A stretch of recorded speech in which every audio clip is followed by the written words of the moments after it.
if you guys are going away for, let's just say you're going on a trip for 3 nights, how many pairs of underwear do you pack? 4. 5. Whoa. Okay, you are my people. I've been getting the piss taken out of me because I always pack 2 extra. Yeah. Okay. One extra in case I shit myself, and another extra in case I shit myself again.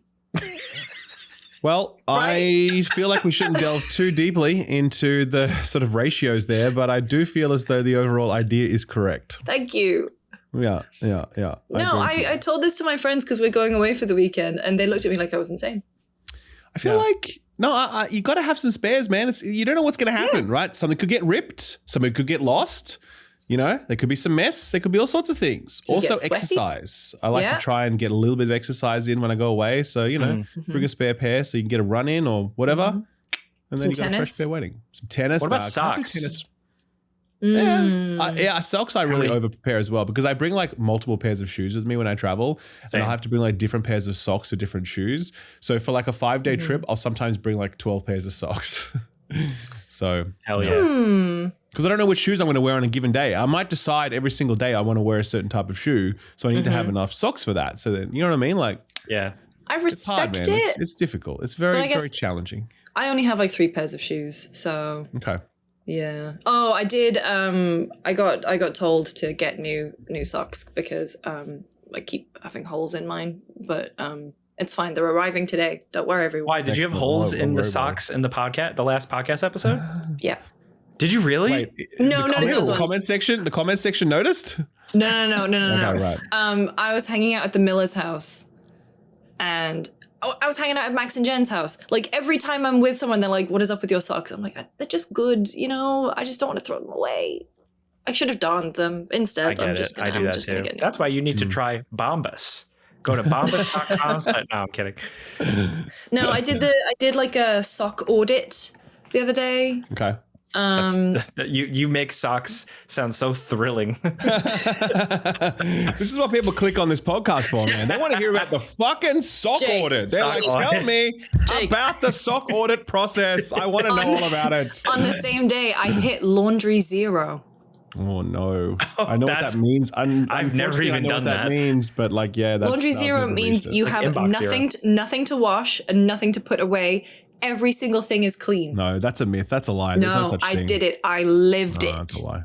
That's for impossible. 30 minutes. It was the best time of my life. I could never have that. I have too many bullshit, silly T-shirts and like novelty fake old E3 shirts and stuff like that. Yeah. What are you gonna do? Well, What are you gonna do? With that, welcome to the Friends Per Second podcast, everybody. We're back, not in person this time, but some of this is going to be a continuation of Summer Game Fest because now we get to talk about all the games we got our hands on and previews and stuff like that. So we have a lot to chat about, but I think first things first, hot off the presses, it's going to be one of those episodes. We're going to talk about Xbox. There's been so many of these episodes, man. It's just like, when can they get their shit together? I recorded the game business with Chris Dring this morning, and he did like the exact same thing where he was like, one of these days we will not have to talk about Xbox. And I was like, well, no, it's not today. It's definitely, if it is not this day. It is not this day. So we're recording this on Wednesday. So if anything happens. Yes. Things seem to be developing rapidly. But as of right now, Bloomberg is reporting that multiple Xbox studios are on the chopping block. The main ones that came up were Compulsion, of course, behind South of Midnight, as well as Double Fine, things like Psychonauts 2, and Ninja Theory with the just announced Senua game. The report said that that's part of Xbox's tough, quote unquote, reset that Asha Sharma referred to, as well as other reports now coming out too that these studios are, specifically GameFile reported that Ninja Theory specifically is they put out the Senua trailer for. Look, it's a lot to help garner interest, and then that's not all. Like there'll be cuts across the org. More expected, beyond that. Many are expected, and then there's talk about heavy cuts at places like Arcane. Bethesda Game Studios, like every like the thing is, there's also the rumor mill going around, and everyone is finding out on X and Blue Sky, as everyone else is. I will say we were at the Xbox Summer Game Fest adjacent activities a couple weeks ago. Man, like it was just such a flagrant display of, look at us, we're great, we have so much money, we're doing all this, and like showing off these projects, announcing things behind closed doors, and then the immediate 180 to go to, well, can't make a few omelets without breaking some eggs, so I'm afraid you're all going to lose your jobs. Yeah. That like location that we were at was like, it felt like the level where a boss encounter would happen in some kind of like slick cinematic action game. Bond, the final boss in a Bond game would be fought in that area. It was this massive dome in the middle of Hollywood on like the 5th floor, and it's just like, it was the Academy Museum for those. The Academy Museum, and then like, and there was just so much. And then there was like the Fan Fest, which was multiple levels. And we didn't even go to that part, huh? No, and then they were giving away Xboxes, and it was just this like big demonstration of like, look, this is us, Xbox, 25 years. Look how much we've accomplished. And then like the following week, it's literally the following week is all this sort of stuff. So, I mean, look, I think there's also other little like tidbits that have fallen out, you know, like for example, rumors of Gears of War's development budget being like $400 million. There's all this, the sort of fallout from the decision to make Gears and Clockwork Revolution exclusive, which is kind of like a very baffling decision in the context of the current hardware like shortage, you know, like component shortage and what that's doing to prices. How likely is someone to buy a brand new Xbox so they can buy Clockwork Revolution this year? That's not happening. No one's doing that. Do you know what I mean? So it's just like, what is the strategy behind that? You know, you've had the Xbox's like chief creative officer guy, Matthew Ball, chief strategy officer. Yeah. You know, he's sort of talking about, he wasn't saying that, just started, and he's like sort of talking about like, because he was asked about ads in games or whatever. He didn't say that Xbox is interested in that. He just said it's like, it's a growth vector that some places might pursue, you know.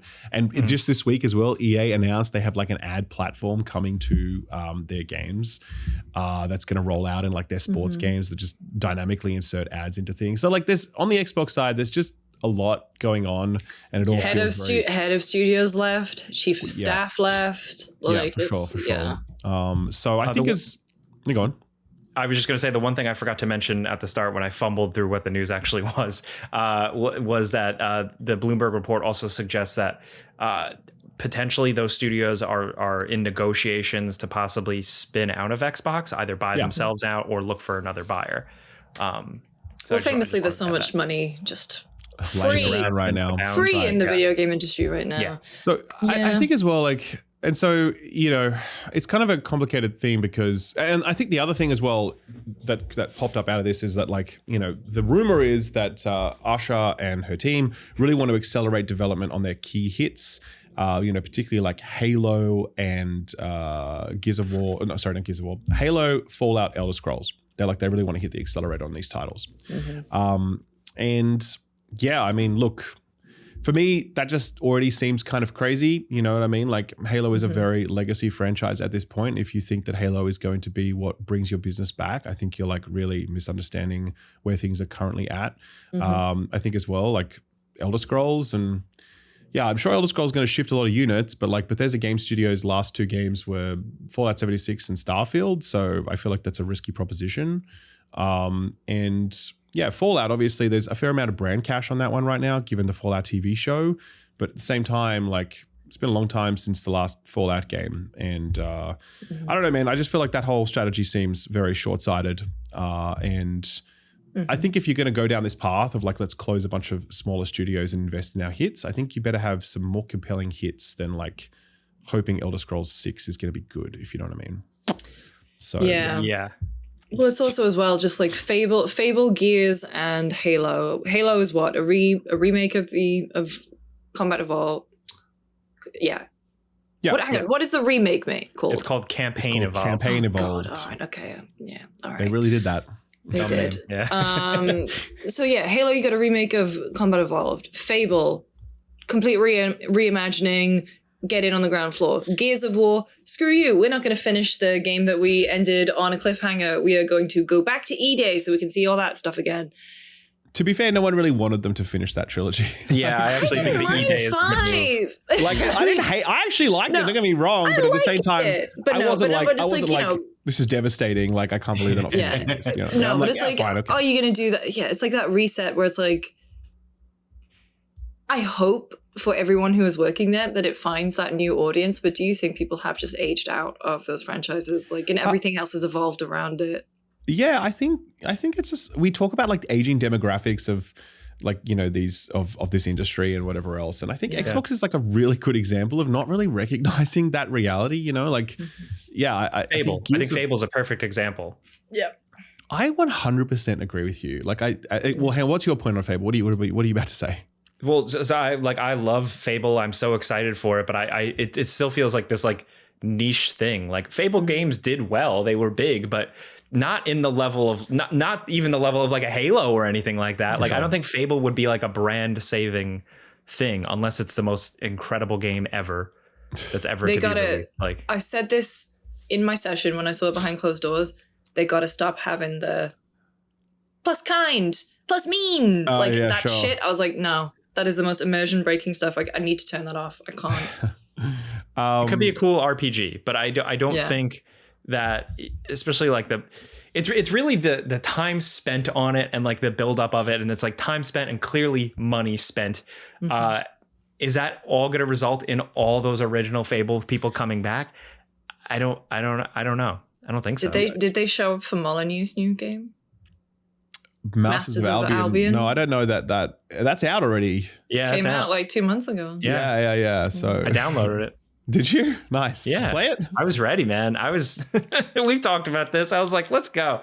But no, I haven't played it, and I've kept up on Steam reviews, and the Steam reviews are all over the place. Yeah, they're not great. They're not great. So, but I mean, look, I think when it comes to the closure of these studios, I think obviously it's a complicated thing to talk about as well, because you know, Psychonauts, and you know, it's a Double Fine, right? So Psychonauts, which is, we all love it. It's a fantastic video game. It was actually a Game of the Year nominee, by the way. Yeah. One of the few Game of the Year nominees that Xbox has churned out in the last like decade, right? And then after that, you know, we had like Keeper? Was that the Keeper? Keeper was the Lighthouse game, and then Kiln was the pottery game. So Kiln was like a little sort of game jam spin-off thing. Like, you can imagine the budget for that was very small, and they just kind of like, let's have a go with this and have some fun with it, whatever. Keeper was obviously a main thing, but it wasn't Tim Schafer's project either. It was led by someone else. It was a nice little game. It was, you know, good. I enjoyed it for sure. I definitely recommend people play through it. It's a nice little time, but at the same time, it's also, it's certainly no Psychonauts or whatever. So you've got a studio there that is not like producing really big mega hits by any stretch of the imagination, but it's producing nice little games that are a nice complement to Xbox's portfolio. Compulsion Games with South of Midnight, they made a really nice game that clearly did not sell well at all. Like, it's, if you look at the Steam numbers, like no one bought that game, which is a shame because it's actually a really good game. And then obviously with Ninja Theory, you know, Hellblade was quite breakout for its time. And then Hellblade 2 didn't really hit the same notes. Yeah. But at the same time, the development time on it was quite long, and you know, you can imagine that there was a lot invested in that game to achieve that. And now they're working on this action version, which I don't know about that direction for the franchise. Maybe it lands really well. I don't know. Obviously, we need to play it for ourselves. So like these studios, I think there's one reading of this which is like, oh, well, they don't make money, so Xbox has to sell them. That's just how it is. That's capitalism, buddy. But I think there's another, like, I think more realistic or more reasonable reading in my view, which is like, well, these studios weren't purchased to make big amounts of money. These studios were purchased to make nice games that sell modest amounts and that fit into Xbox's portfolio and complement it in ways that Gears of War and Halo do not, right? It broadens out the offering. And crucially to be on Game Pass too. Game Pass to play. broaden the Game Pass offering. Fatten out the Game Pass pipeline, right? So I think that you might say, well, the sales were so abysmal for South of Midnight that they had to make this decision. I don't know what the sales were, but sure. Okay, I get that. You also might say that the Game Pass economics have changed and that Xbox is now less interested in having these smaller titles drive Game Pass adoption. They're less, perhaps they're less focused on Game Pass because it's maybe hit saturation point and they don't see it growing that much more. I don't know. Who knows? But like, bottom line though, this is a $1 trillion corporation that makes hundreds of billions of dollars of profit each year. Okay. These are good studios who make like high quality award-winning games. They're teams that have come together, that have created chemistry, that like can continue to make good games. And I think closing them down at this point is a bad idea, because I think if Asha's coming in at this moment and being like, here's how I'm going to set it, here's what I'm doing, here's like the agenda that I'm setting down, I think it's a very bad look for her to immediately be like, you know what, small stuff, small studios, talented studios, no, shut them down. We're going to focus on Gears of War and Elder Scrolls. I think that's a bad idea. Yeah. I think it's better to give these studios another shot at making a really nice little game that works. Maybe you can achieve some better fun, like some better commercials out of it. You'll certainly be guaranteed to get a high quality product because these studios always make good games. And you know, like you've kept your commitment to those studios and the Xbox community, people who are invested in these franchises. I just think that's a better option than just turfing them out. I think that's a very bad call. Yeah, I also think that, like, I do think it's a good idea to a point to like try and ramp up Gears, try and ramp up this IP that you have, and you know, obviously you want the big hits, you go for the easy hanging fruit. So bolster those, but it's always been like that. Like you can't just have those. You have to have the weirder, smaller things. And like, I don't think those game studios are like, you know, entitled to just be owned by a corporate master just because they make cool art games. But they existed under the pretense of previous, you know, the Game Pass thing, the portfolio filling out. Yeah. So I think that's the jarring thing here, is that that's just kind of like, nope, never mind. That's why I'm really hoping that they can somehow buy themselves out or spin off somehow, because just like a brutal shutdown, and then Microsoft obviously probably like keeps the IP and kicks them out the door or whatever, like that just sucks. Did you guys do the Spyro behind closed doors? Yeah. I mean, the Toys for Bob representatives were basically, because Toys for Bob, if anyone is unaware, owned by Activision at the time, and then they did not go over when Microsoft bought Activision Blizzard King. They got their own independence, and it was basically like the unspoken thing in the room was like they were going to get shut down. Yeah, and it was funny how much of that presentation they focused on talking about, hey, we're reclaiming, you know, the studio, and we are still managing to work with our partners.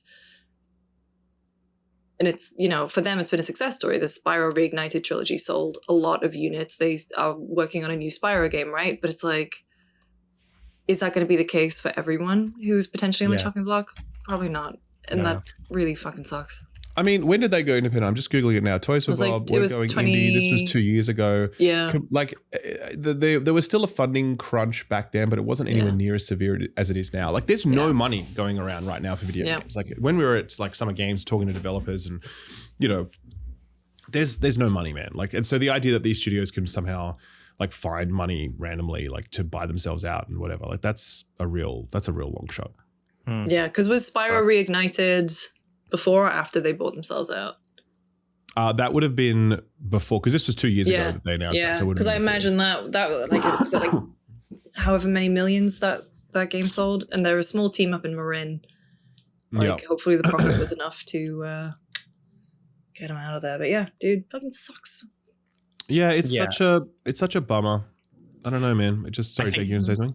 I think like the reaction too is even harsher, because it always comes back to Xbox talking so much. And I think the more they talk, and that, because it's just so jarring. You look at like 2 weeks ago, it was like the return of Xbox, smart little moves here and there, you know, lowering the price of Game Pass, good positive energy. And then immediately this, and like, it's like, I understand that new leadership would come in and the business is not great. New leadership is going to come in and do things like this. It happens. But it just feels so much worse when it's also like, we have this big dumb new Project Helix thing. And also Xbox is all caps now. What up, guys? Like, you know, it just doesn't quite sit with me. I totally agree with you. I think it's Yeah, I mean, look, I think the reality is that, you know, there are different portions of the Xbox community, like different parts to it. There's your Xbox people who only care about Halo and Gears, and there's your Xbox community who only play Game Pass games, and there's your Xbox community like us who are interested in their sort of other studios, their broader portfolio and the work that they're doing. I think that like Phil Spencer, obviously plenty of issues and like, you know, problems during his tenure and certainly with the outcome of it. But I think the single best thing he did really was that 2018 round of purchasing where he bought these small studios. And I think that like he communicated a vision of Xbox that was like about the big and the small. You know, it wasn't just going to be about hits. It was also going to be about other games. And I think what's happening here is winding back that legacy and that commitment.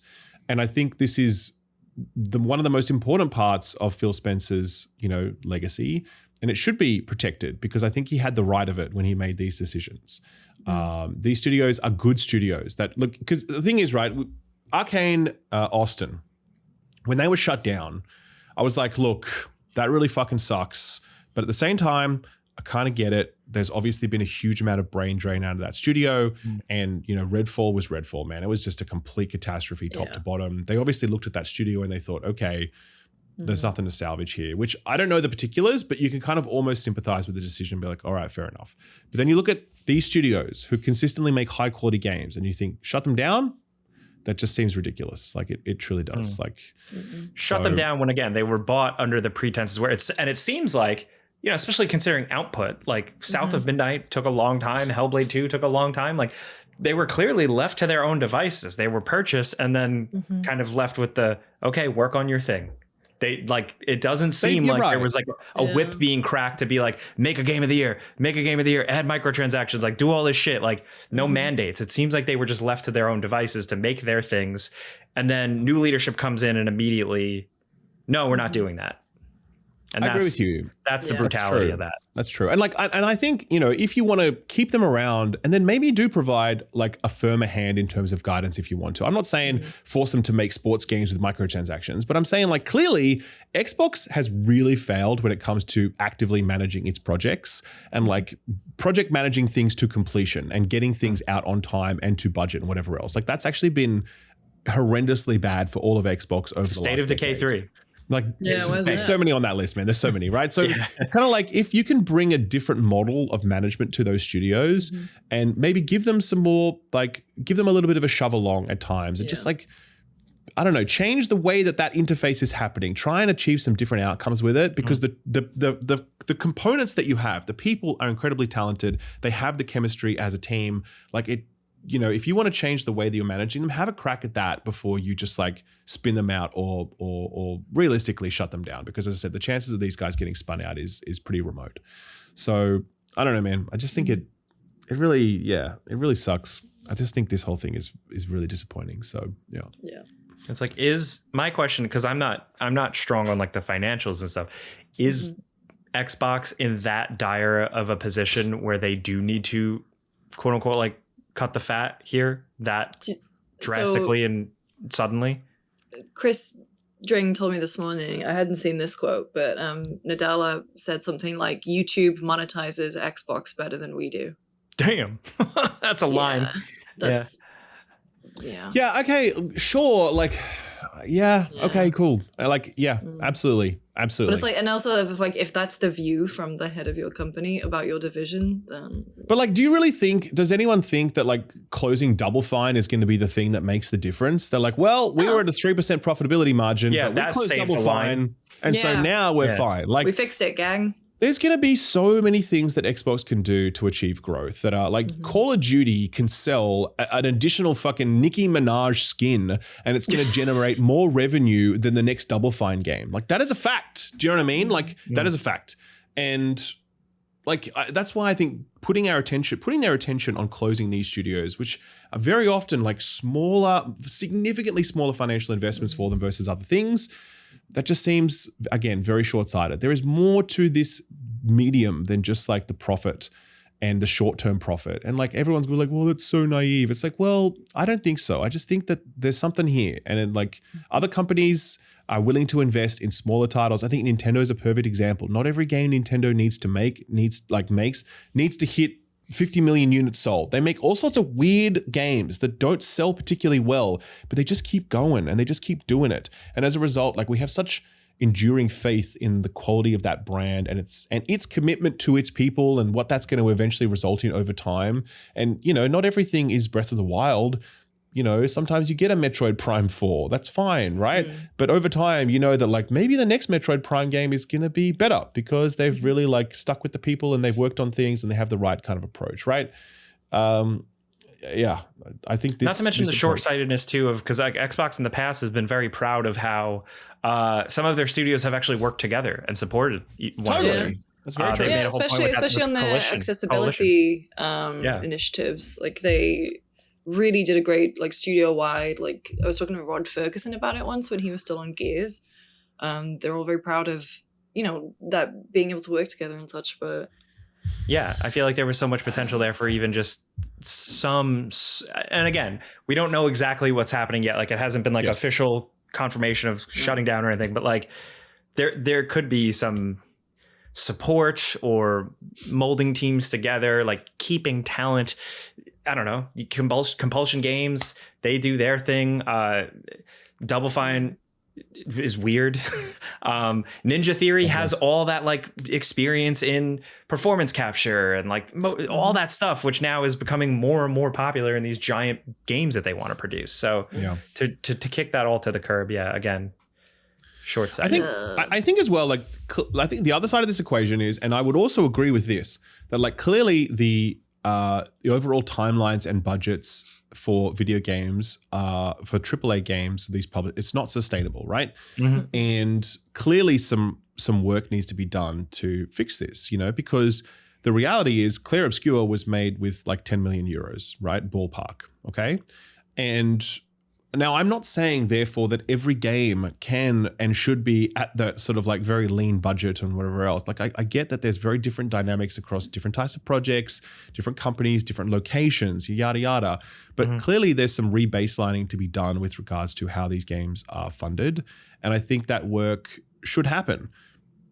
But I think it should happen in collaboration with these studios who, you know, are full of talented people, rather than turfing out these studios and being like, no, we're not. We're going to start again, or we're going to ignore them completely and only focus on Elder Scrolls. You know what I mean? Yeah. Even too, like, what was some reports had come out, like, what was one of the big problems with Halo Infinite? A revolving door, seemingly. Yeah. So all this does is just creates more of a revolving door. A huge issue with the initiative, right? It was like creating a quadruple A studio from scratch. Like, that was so dumb. That was just such a dumb thing to do. Like, that was so fucking stupid. Like, I just think that was crazy to invest that much money and energy in Perfect Dark, which again goes back to what we were saying before with Fable, where it's like, what are we doing? Wild, man.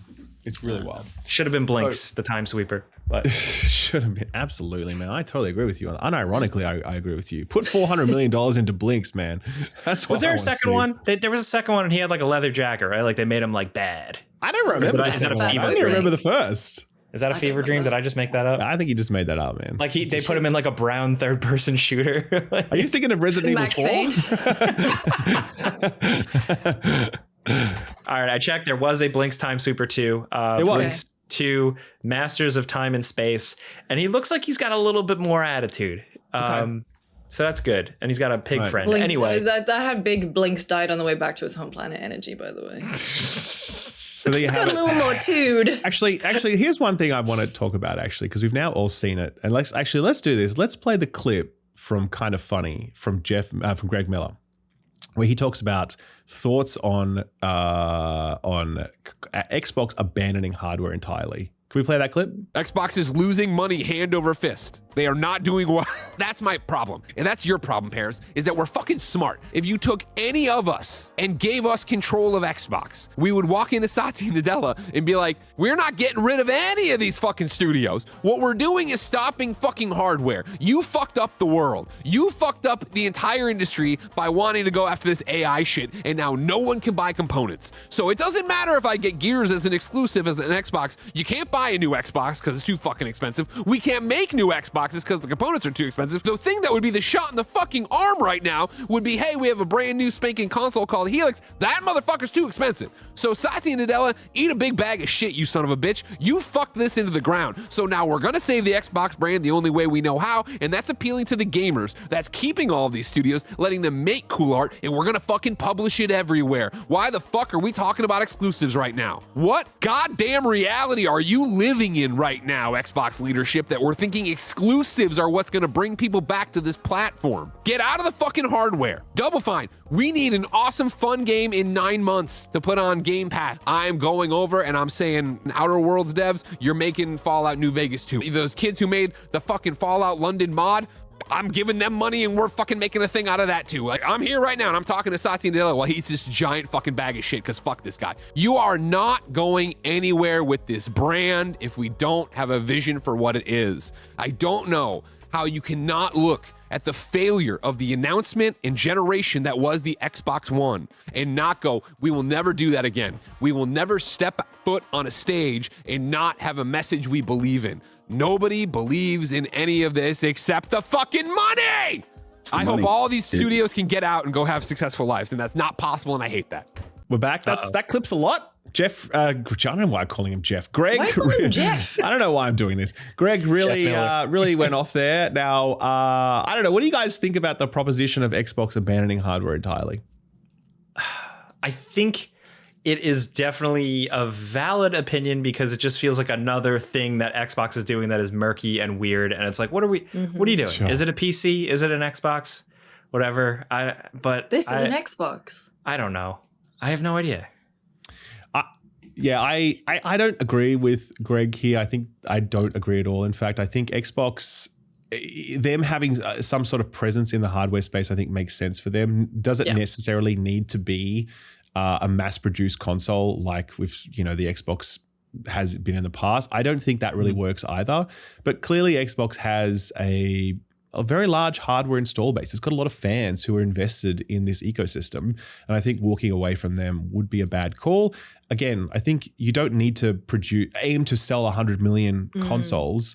But if you have a nice, high quality product that you're really rusted on devoted fans are able to buy into, then great. And whether that is produced by Microsoft or produced in partnership with someone else, like the Asus ROG Ally X, whatever it's called, I don't know. I think there's all sorts. And Matthew Ball in his interview with Chris String actually did talk about the fact that they are exploring ways to sort of like, they're reimagining what the next console generation would look like is kind of the phrasing he used. He was definitely not specific.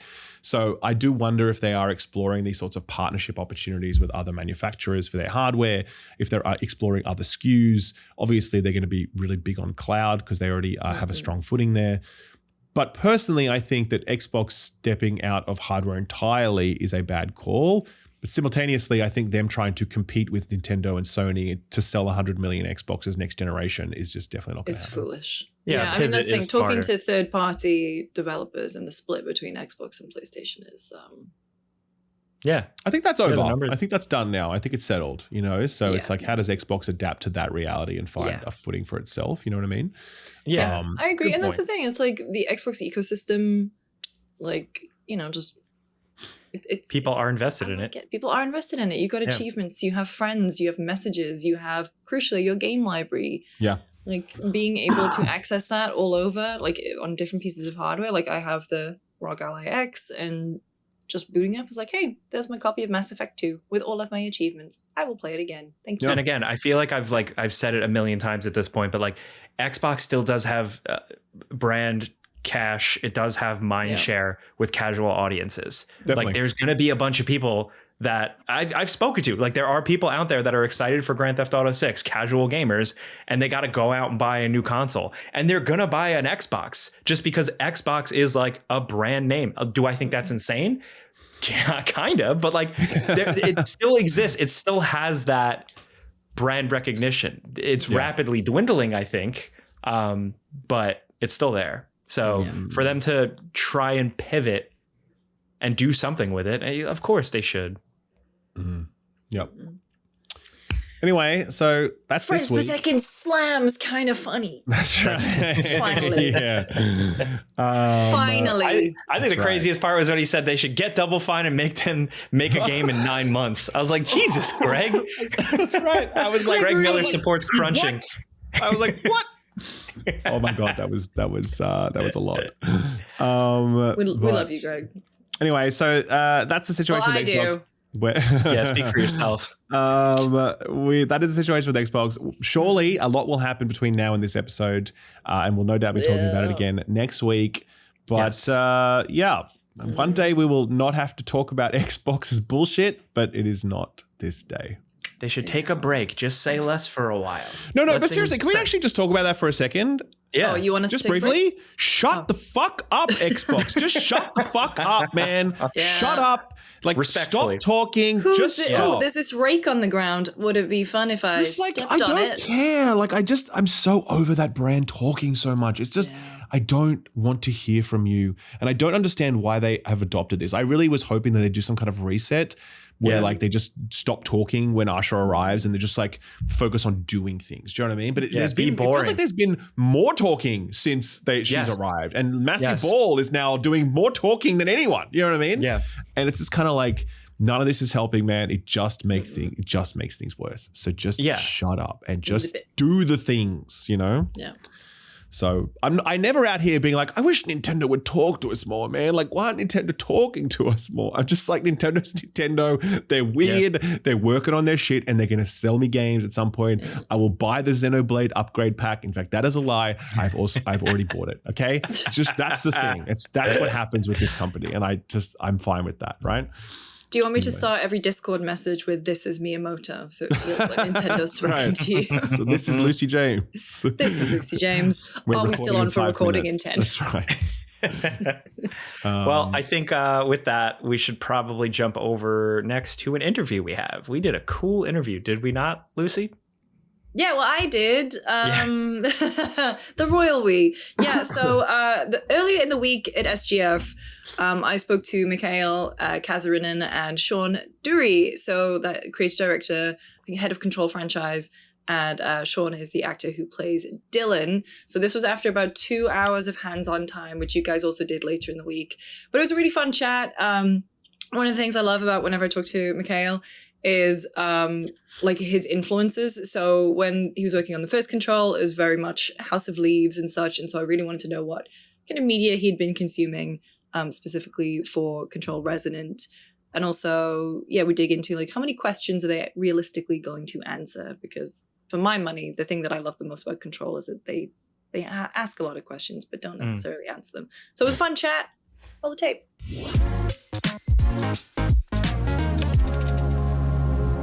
So I just played a couple hours of Control Resonant, my most anticipated game for the rest of the year.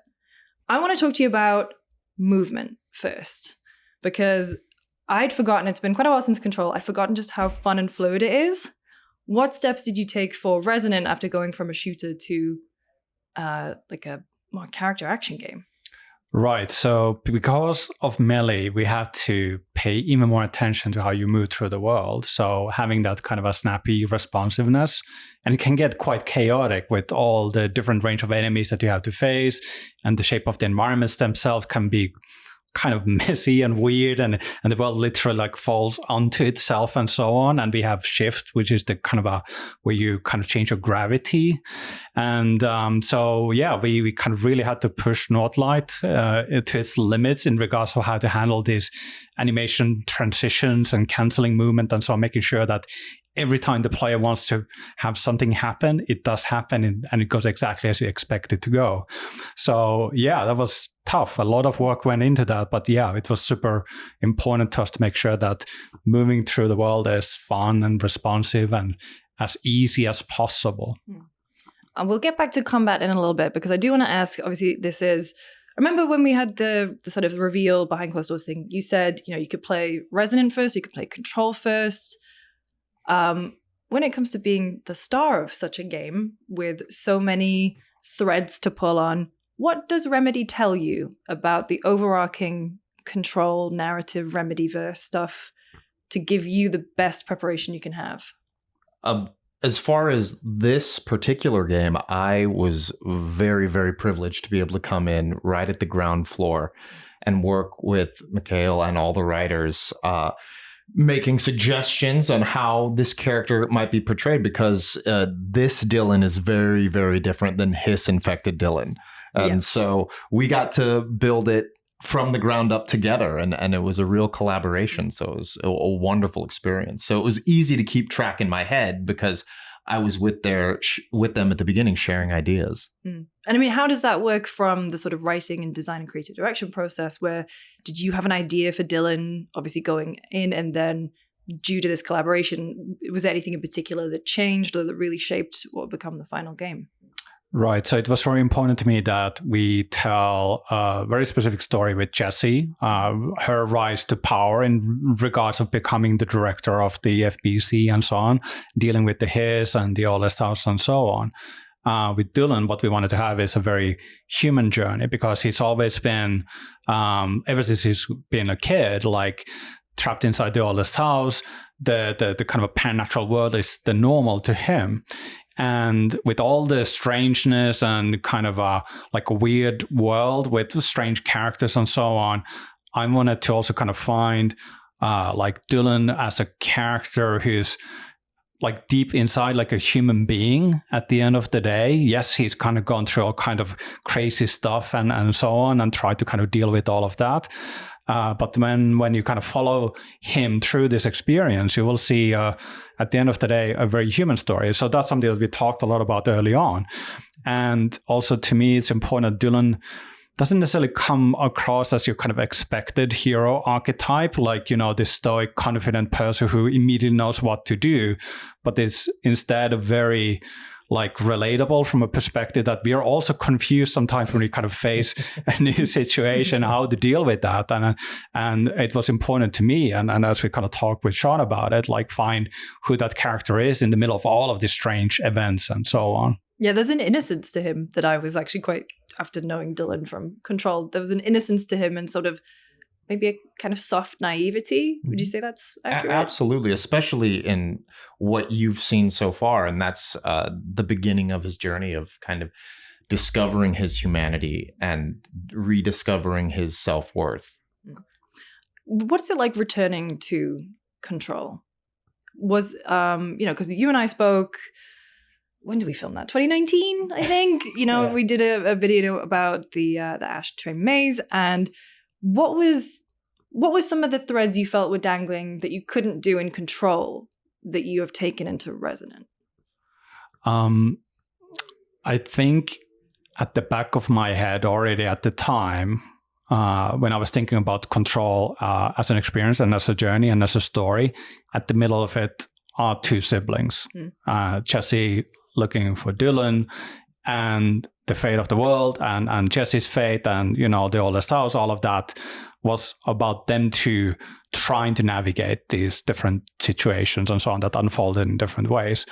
And at the time, it definitely was in my head, how do we turn this the other way around? Once we step into Control Resonant, I wanted to be that, in a way, a familiar feeling. It is about the Faden siblings at the end of the day. But there's a kind of a new perspective into it, a reversal, basically. Things are turned upside down. And this time it's Dylan, who's always lived inside the Oldest House, stepping in the normal world that is familiar to us, but new to Dylan, and see how he handles that, how he reacts to all of that, and how can he find a sense of, let's say, not a conclusion, but at least some kind of a place where he can feel it's somewhat content and at peace, at least. So thinking about that as a kind of a package, how do we create that full circle once we're done with Control, and stepping into Control Resonant was a huge part of that. Then of course there's the exciting side of seeing the outside world, what it is, the urban environments with normal humans live, yet overlapping that with the different supernatural forces and the strange stories that we want to tell, and how all of that comes together was, of course, an exciting thing to tap into. Well, you mentioned there as well, flipping things upside down. You play with perspective quite a lot. Can you talk about Because once you get into the flow of things, it just kind of seems second nature to sort of tap and, the walls shift and you're walking on the ceiling or something. Is that as difficult to implement as I think it is? Yes, it was extremely difficult. And it took, honestly, a lot of time, and we needed to create like new technology to even make it happen. And but once I realized that this is possible, we can do this. And actually, there was this teaser that we kind of hid inside the game where you see the camera like rotating, and we actually see a moment from the game, and Dylan at the end of it is like standing upside down.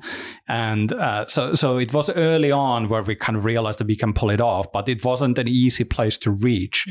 And it's not just Dylan who can utilize these gravity anomalies and shift perspective. Enemies can do it as well, and that's one of the coolest things. And honestly, I don't think there's another game that is actually able to do all of that stuff. So what we do with AI and the shifting camera perspective and all the physics and so on is honestly quite unique.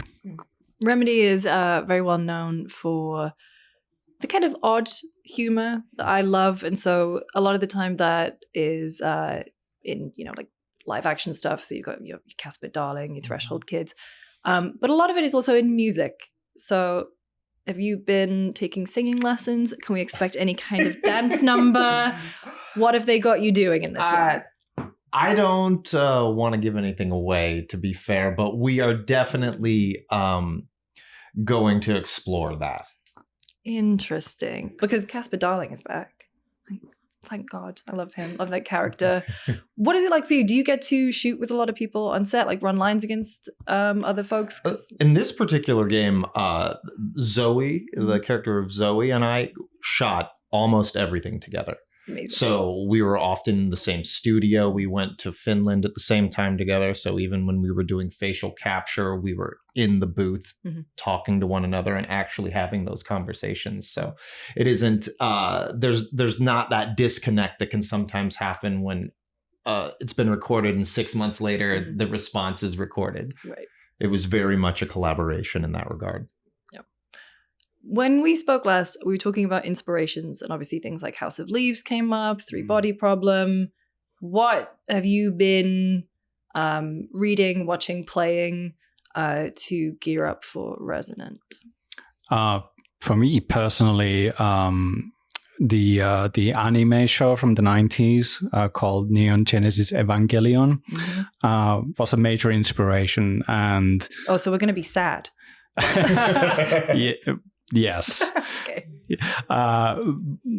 But what was amazing about that show was that they did things that went against convention at the time, even in regards of what a hero can look like. It was a 14-year-old kid trying to deal with this immense responsibility and a father figure who expected way too much from him and so on, and seeing him struggle. And obviously there's the really thought-provoking, complicated, esoteric world where the planet is being invaded by strange beings from above, angels, and so on. So I'm sure when you look at the game and you see our biblically accurate pigeons and stuff like that, you can see the connective tissue or the inspiration from that anime. And it's something that I love dearly, and still at the kind of heart of the experience, the new weird, the literary genre about how incomprehensible forces are part of this world and kind of stay as a mystery, even though people, of course, want to and try to understand it, is still a huge part of the concept and so on. But it's layered with these new inspirations as well. That's one thing I do actually really like about the weirdness at the heart of everything, is that you don't explain it, because I think it would lose that magic if you did find out what it was. And so no answers in this game? I think there will be answers, but I'm not sure if they're going to be satisfying. More questions. Yeah. I think it's important that you just don't do mystery for the sake of mystery. It's more about having a world that feels like the answers are out there, and they are. And then it's all about you trying to dig into it and trying to understand it and pay attention when it's important. And maybe you find them and maybe you don't. Yeah. Just because the answers are out, that doesn't mean you got to know them. Yeah. And let's talk about combat a little bit just to round things off. So melee, a lot of variety. How did you kind of set the scope of what Dylan's melee combat would be, the aberrant, the abilities? There is so much going on, and I like that it just really throws you in at the beginning. Like the tutorial is like, hey, now you can do this, now you can do this, now you can do this. You can swap things out. Let's talk about that process. What inspired you to go to melee instead of using the service pistol again? So when I think about these two games, I think of them as two different siblings. And they have their own ways of thinking, their own approaches, their own like personality and spirit. They belong together into a larger family, yes, but they stand on their own feet as well as separate beings, if you will. And to me, it was like a natural way of thinking about it, like that the siblings are like each one like one side of a coin. So if Jesse has a gun, then Dylan obviously has a melee weapon, and melee is cool. I've always loved melee games and so on, and it's actually been on my mind for a while that this is something I would love to do. Just like with the first Control game, a big part of the kind of undertaking was just my desire to do like a defining telekinetic combat experience, basically. So melee overall, like early on, was like a clear thing that we wanted to kind of take and utilize, and it's a new thing from Remedy. And a lot of preparation, of course, went into it, a lot of prototypes and tests and making sure that you can really pull this off, because like a lot of people were like asking, like, really? Are you serious about this? And but I mean, that's the thing, though. There is so, like, if you're not innovating, then what are you doing? You're just gonna be doing the same thing over and over again. Exactly. And there was also something that I loved about the idea of a shape-shifting weapon, but it's a melee weapon instead. And then all the different glorious ways that can manifest through the combat experience. And we found like an interesting way of doing that, kind of a shape-shifting side to it. Like the weapon is essentially born every time you need a form, it appears. And once you're done with it, like that, which can be within seconds, it's left on the ground and you create a new one whenever you need it. So it's this kind of a continuous loop of birth and death that is kind of happening through the fight. And I think there's something really interesting about that as a kind of a conceptual idea. And actually one other inspiration for that was the anime Attack on Titan, where they have this kind of a blades, like disposable blades that kind of dull out when they use them and they have to actually equip a new one. So there was something really interesting about that. And once we could kind of see, not just from a visual standpoint, like how it would work and so on, but also what it did for the combat experience, because it felt very natural to combine the use of, movement and the supernatural abilities together with melee and so on. And when you kind of step into this kind of a more open-ended, bigger world, you don't want to necessarily give a gun to the player, because you tend to look at the world in a different way. You just start to shoot. You find a spot to hole up in. You don't. Yeah, exactly. You don't kind of go to the enemies. You don't go towards the threats anymore, and so on. So melee actually did a lot of good for the overall like core loop as well, and also amplified that intuitive feeling of I have to stay in motion as well. Yes. I discovered very quickly that you absolutely have to stay in motion, otherwise you will get killed. Thank you both so much. I can't wait to play more and see more and hopefully get some questions answered. We'll see you and chat again soon. Fantastic. Thank you. Thank you.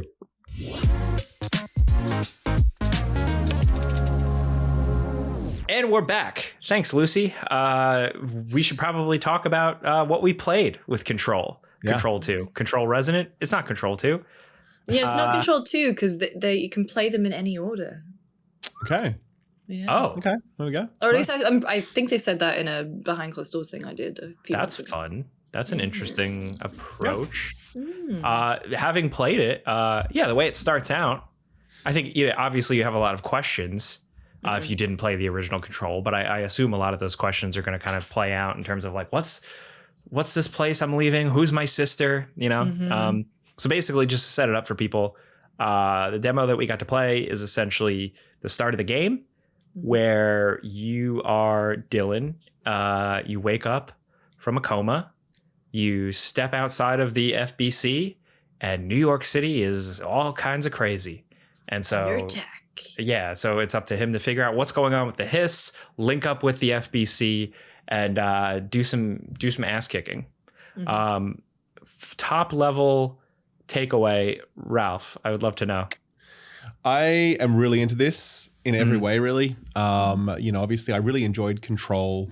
I think that they've now moved it. It's out of the old house. It's no longer inside there. It's on the streets of New York City. Yep. Kind of reminded me of Inception, how there's that part of Inception where the city's folding on top of itself or whatever. The city is kind of like that.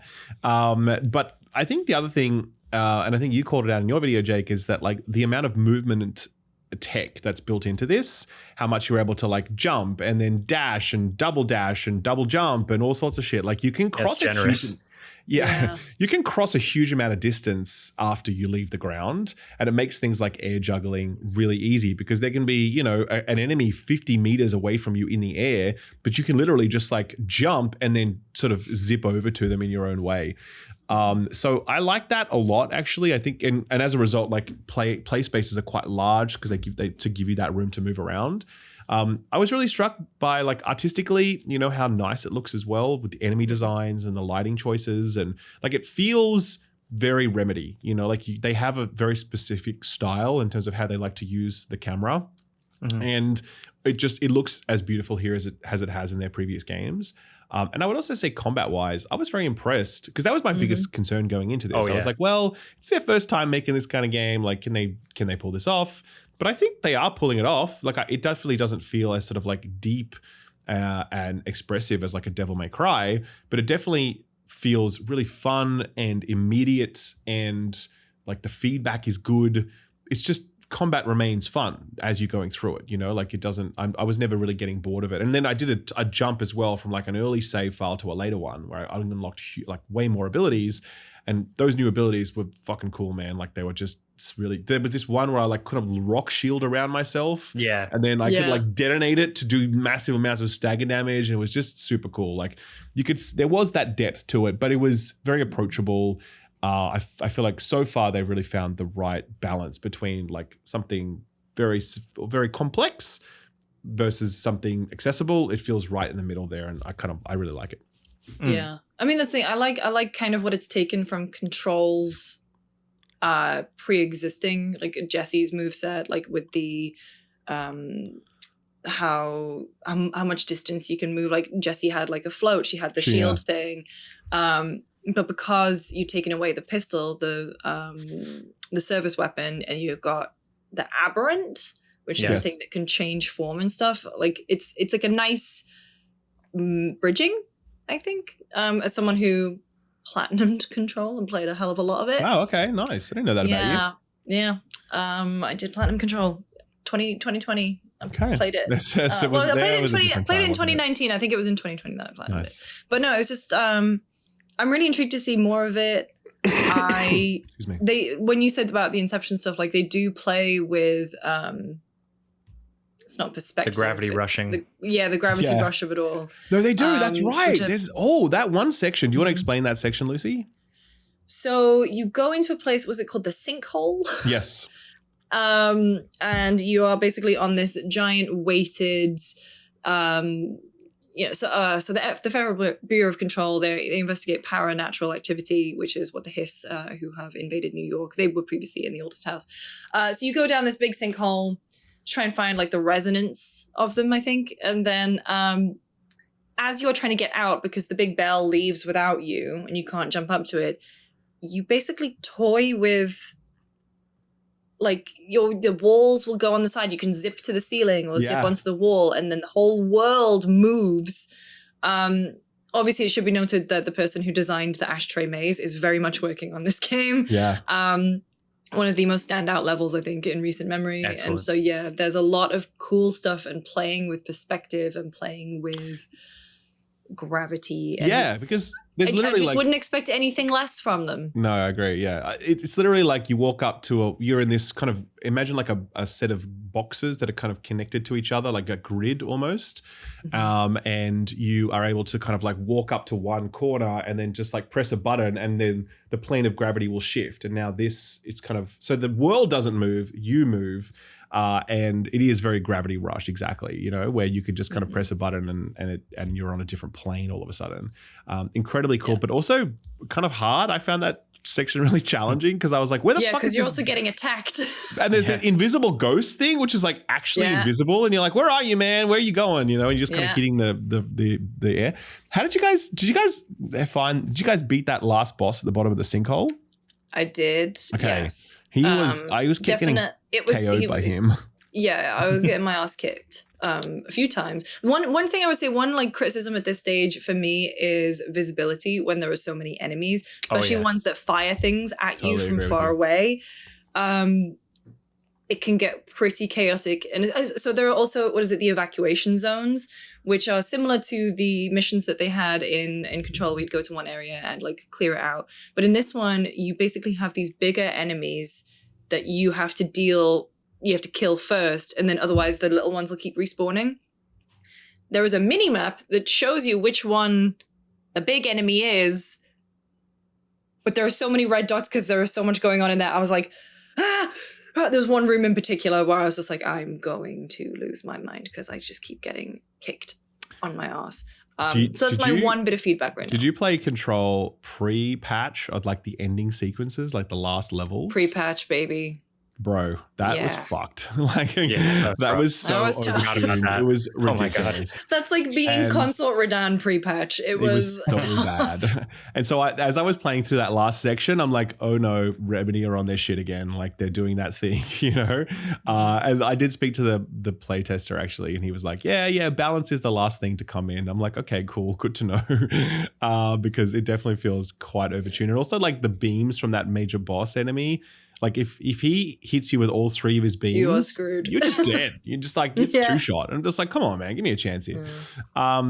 So other than that, so Jake, what did you think, man? You haven't said much. Yeah, no, I actually like I was kind of unpacking things in my head listening to you guys talk about it, because in my one video I did say I like the combat. It feels good, but I was wondering where the hook would be that would like really get me like hooked on it, like addicted to it.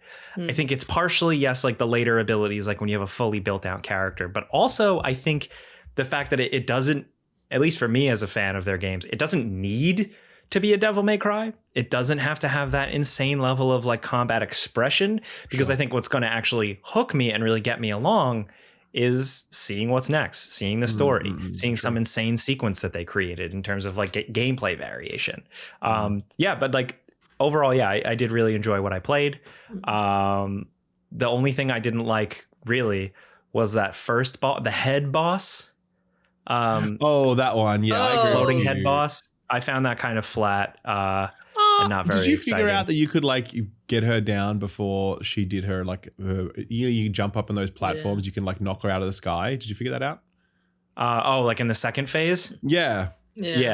Okay, yeah, right, cool. Because I didn't figure that out at first, and I was like, oh, this is taking a long time, man. What are we doing? We're just standing around, aren't we? And then I kind of died, and then I tried it again. I'm like, oh, that's what you wait do, a minute. right? So I don't know. I enjoyed that boss overall. But the pacing was a bit slow. But I just love the visual design of it. It was visually it was nuts. It was so weird and unnerving. It was. So that's the stuff that I like. That's what I really come to these games for. But I do like that they're doing something different gameplay wise. I also like Dylan, just from what I've experienced of him. Like obviously like knowing him from the last game, but experiencing him here as the main character, he's very different than Jesse. He's a little bit more like aloof. He doesn't really know like too much of what's going on. So, but he like wants to do something. He's clearly powerful. He knows he's powerful.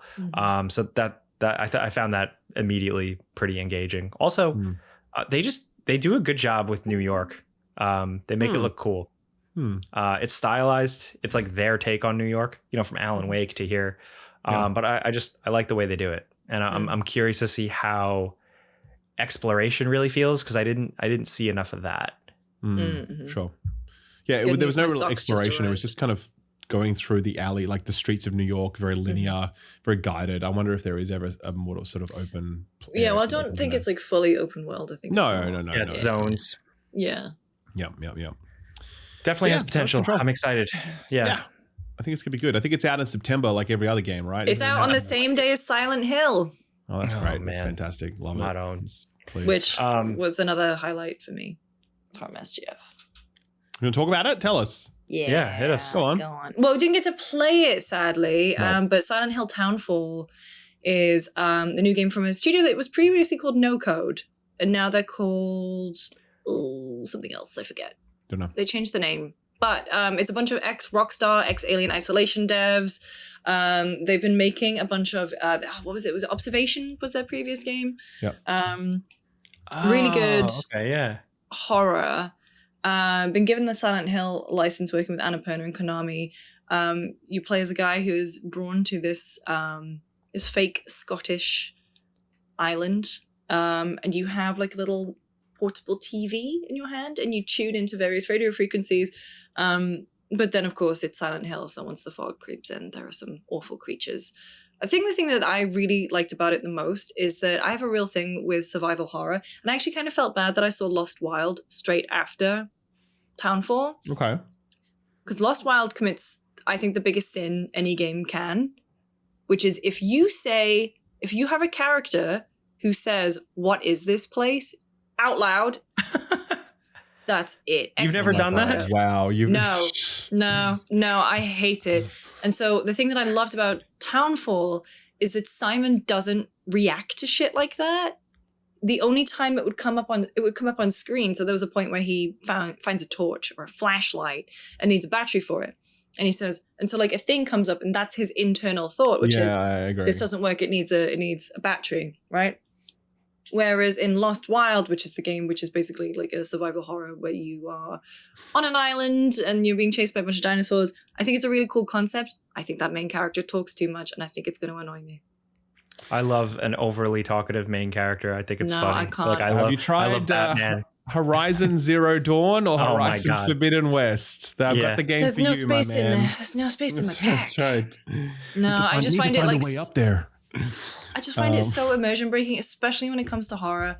And so for me, also like Townfall looks really good, Okay. but also as someone who grew up in the northeast of England, a lot of like my step grandmother was from Glasgow.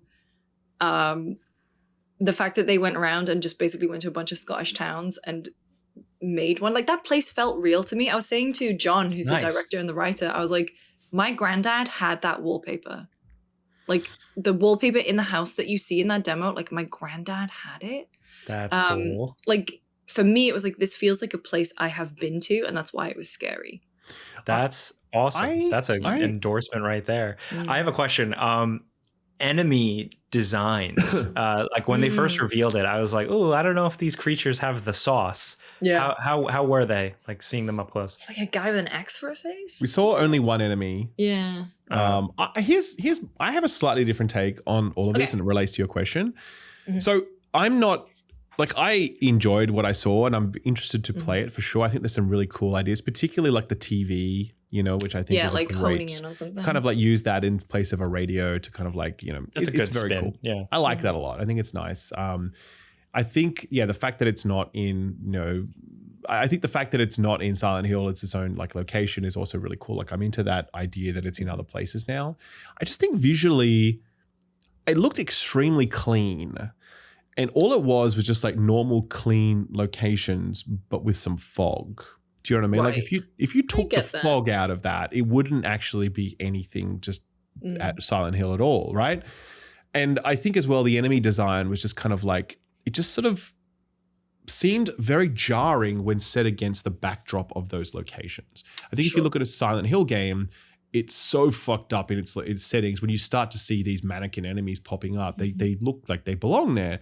But when I saw these very clean streets and these clean walls and whatever, and then all of a sudden I see this armless thing with an axe head come up to me, I just didn't feel quite right. So I think visually that part of it's not clicking for me yet. And that feels like a bit of a deal breaker for me when it comes to Silent Hill, because I need like all of it to look and feel like Silent Hill. And I think this sounds like Silent Hill. It's got a lot of the sort of tropes that I'm into with Silent Hill, but that visual part of it is just not there for me, at least not yet. And I'm hoping it gets more fucked up as we get further in. Maybe this is just the opening, and it's just like, you know what I mean? For sure. Yeah. But also this is no indictment on what Ralph thinks about Scotland. He loves it. That's good. I'm just we know that? protecting us. Has he endorsed Scotland before? Or Have I endorsed? I've been to Scotland once before. Yeah. Okay. Do you like it? It's beautiful. Great, I loved it. good. It's fantastic. Yeah, no, it's so nice. Whoever goes Scotland, shithole, hate it. I am really enjoying the fact that the Americans are discovering the Scottish people. Do you see they're all in Boston at the moment for the World Cup? And that's all the so bars funny. run out of beer. Yeah. I think that actually the Aussies are there as well, and they're like chant. Have you heard like the Aussie chant? Yeah. The Aussie chants are like Aussie boys on a bend that Donald Trump's a sex offender. Oh my God. I was like, that's my boys right there. How are you So not getting proud of kicked out you. for that? Hell yeah. I love it. All right. Next up, I'll go with one. Tomb Raider: Legacy of Atlantis. I got to play a very short demo. We shoot some dinosaurs. Yeah, that was actually the best part by far. By far. I was like, whoa, because like, so the demo was it drops you into the jungle and you're wandering around as Lara, and it's got a pretty good like sense of scale, and like the visuals, like, wow, look at the detail, crazy. And then you're walking around, you're doing your climbing, you're jumping, you're looking for environmental things to essentially work this cogwheel puzzle that opens up a waterfall. Classic Tomb Raider. You pull a couple crates, which I thought was really funny. Pulling a crate in 2026. I feel like Tomb Raider, it's like it belongs. It's part of the legacy. But yeah, you're navigating, you're doing your environmental puzzle. It's at this point fairly standard stuff. I like the actor for Lara Croft. I think she's doing a really good job. She immediately, Alex Wilton Regan. Yes, immediately I was like, whoa, all right, I like what she's doing. This is cool. This Lara feels great. But yeah, my interest really kicked in when the action ramped up and the combat ramped up. So you get chased by a T-Rex, and it's very much a modern Tomb Raider sequence. Like I said this in my video, but like in the 2012 reboot, you know, when you're running and the plane's crashing behind you and shit's flying and you're running and jumping, it had a T-Rex sequence like that. But you're also squaring off against velociraptors. The velociraptors are fast, they're zippy, they jump around, they encircle you, so they're kind of hard to hit. So you have a focus meter. So Lara, you can like dodge back and forth, left and right, but she does her from Underworld and the other one, Legend. She kind of has a Mario jump, like the three jump, the hop, hoop, woohoo, but it's cool backflips.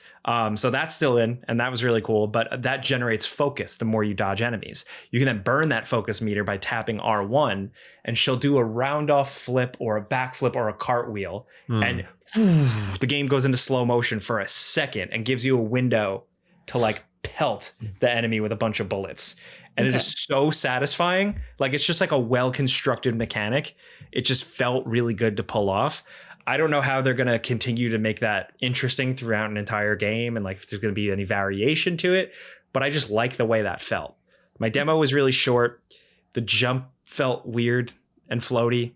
It's definitely still a work in progress. The jump, it was like, it reminded me, you know, that clip of like Mario but made in Unreal or whatever, and it's got this weird perspective shifts and the music's playing or whatever, and it kind of like has that floaty jump where he's like, ooh. That's what it felt like to play. It's like I almost felt like they were trying to go for the hang time of her old jumps from like the 90s game, but they felt really good in their own weird way. Like they had beautiful physics to them. This felt awful. I hope they work on that. The rest of the climbing was fine. Like it was just standard video game climbing. It felt a little less magnetic, but it still just was like, you know, regular video game climbing. The original Tomb Raider games, for people that don't know, were very much about like precision jumps. Oh my God. Pixel perfect. Yeah, lining up, being insane, getting the perfect sprint, jumping at the right time. wouldn't she? Like when you were going up against an edge, like she would like the do the side step thing. yeah. Yeah, the fact that it had a button you held to walk, yes, like stuff like that. I actually would have liked to have seen like a modern take on that type of mechanic. It doesn't seem like we're getting that here, but in terms of just like a regular old Tomb Raider adventure, we're getting that. And I'm hoping they can. Yeah, what, you want more? I mean, yeah. Ultimately, like I just feel like it's felt very sort of generic, strong word, but like it did. I was just like, cool. We're in a temple area and we're pulling some cogs down a river and we're gonna, put them in a place, and then we're gonna run through some jungle area. And the dinosaur, the combat actually felt kind of cool. And I was like, all right, if this is like a combat based game, I'm kind of into this, and I enjoyed it. It felt good. But I don't know. I feel like, those original Tomb Raider games were interesting because I didn't personally like them, by the way. I wasn't a fan of that control scheme, but they were interesting, and they obviously had people who really enjoyed them for that challenge and for that thing. And this doesn't try and capture any of that at all. And I think that's a bit of a shame. It would have kind of been interesting to sort of reimagine that thing and bring it to life in the modern era. How could you do that? I don't know. But this just felt kind of like a lot of other Tomb Raiding games that we've played over the last, 20 years, sort of Uncharted-esque. It's Uncharted how is with it Tomb Raider. differentiating itself? Yeah, I mean, again, and some people are just up for another one of those, and that's totally fine. And I suspect this will be a good time for those people. But no part of it made me go, "Oh, I really can't wait to play more of this." This, you know what I mean? I didn't land there. I get it. Yeah. What about you guys? What's next for you? I'm trying to think. I was it Ralph, you go because I tell you what. I'm going through my old appointments list. Yeah, I played Stuntman. Okay. I played Jake this. also played that one. So this is I like this. I like it. It's fun. Waiting for the but. I think, waiting for the however. But it's okay. I'll put it this way.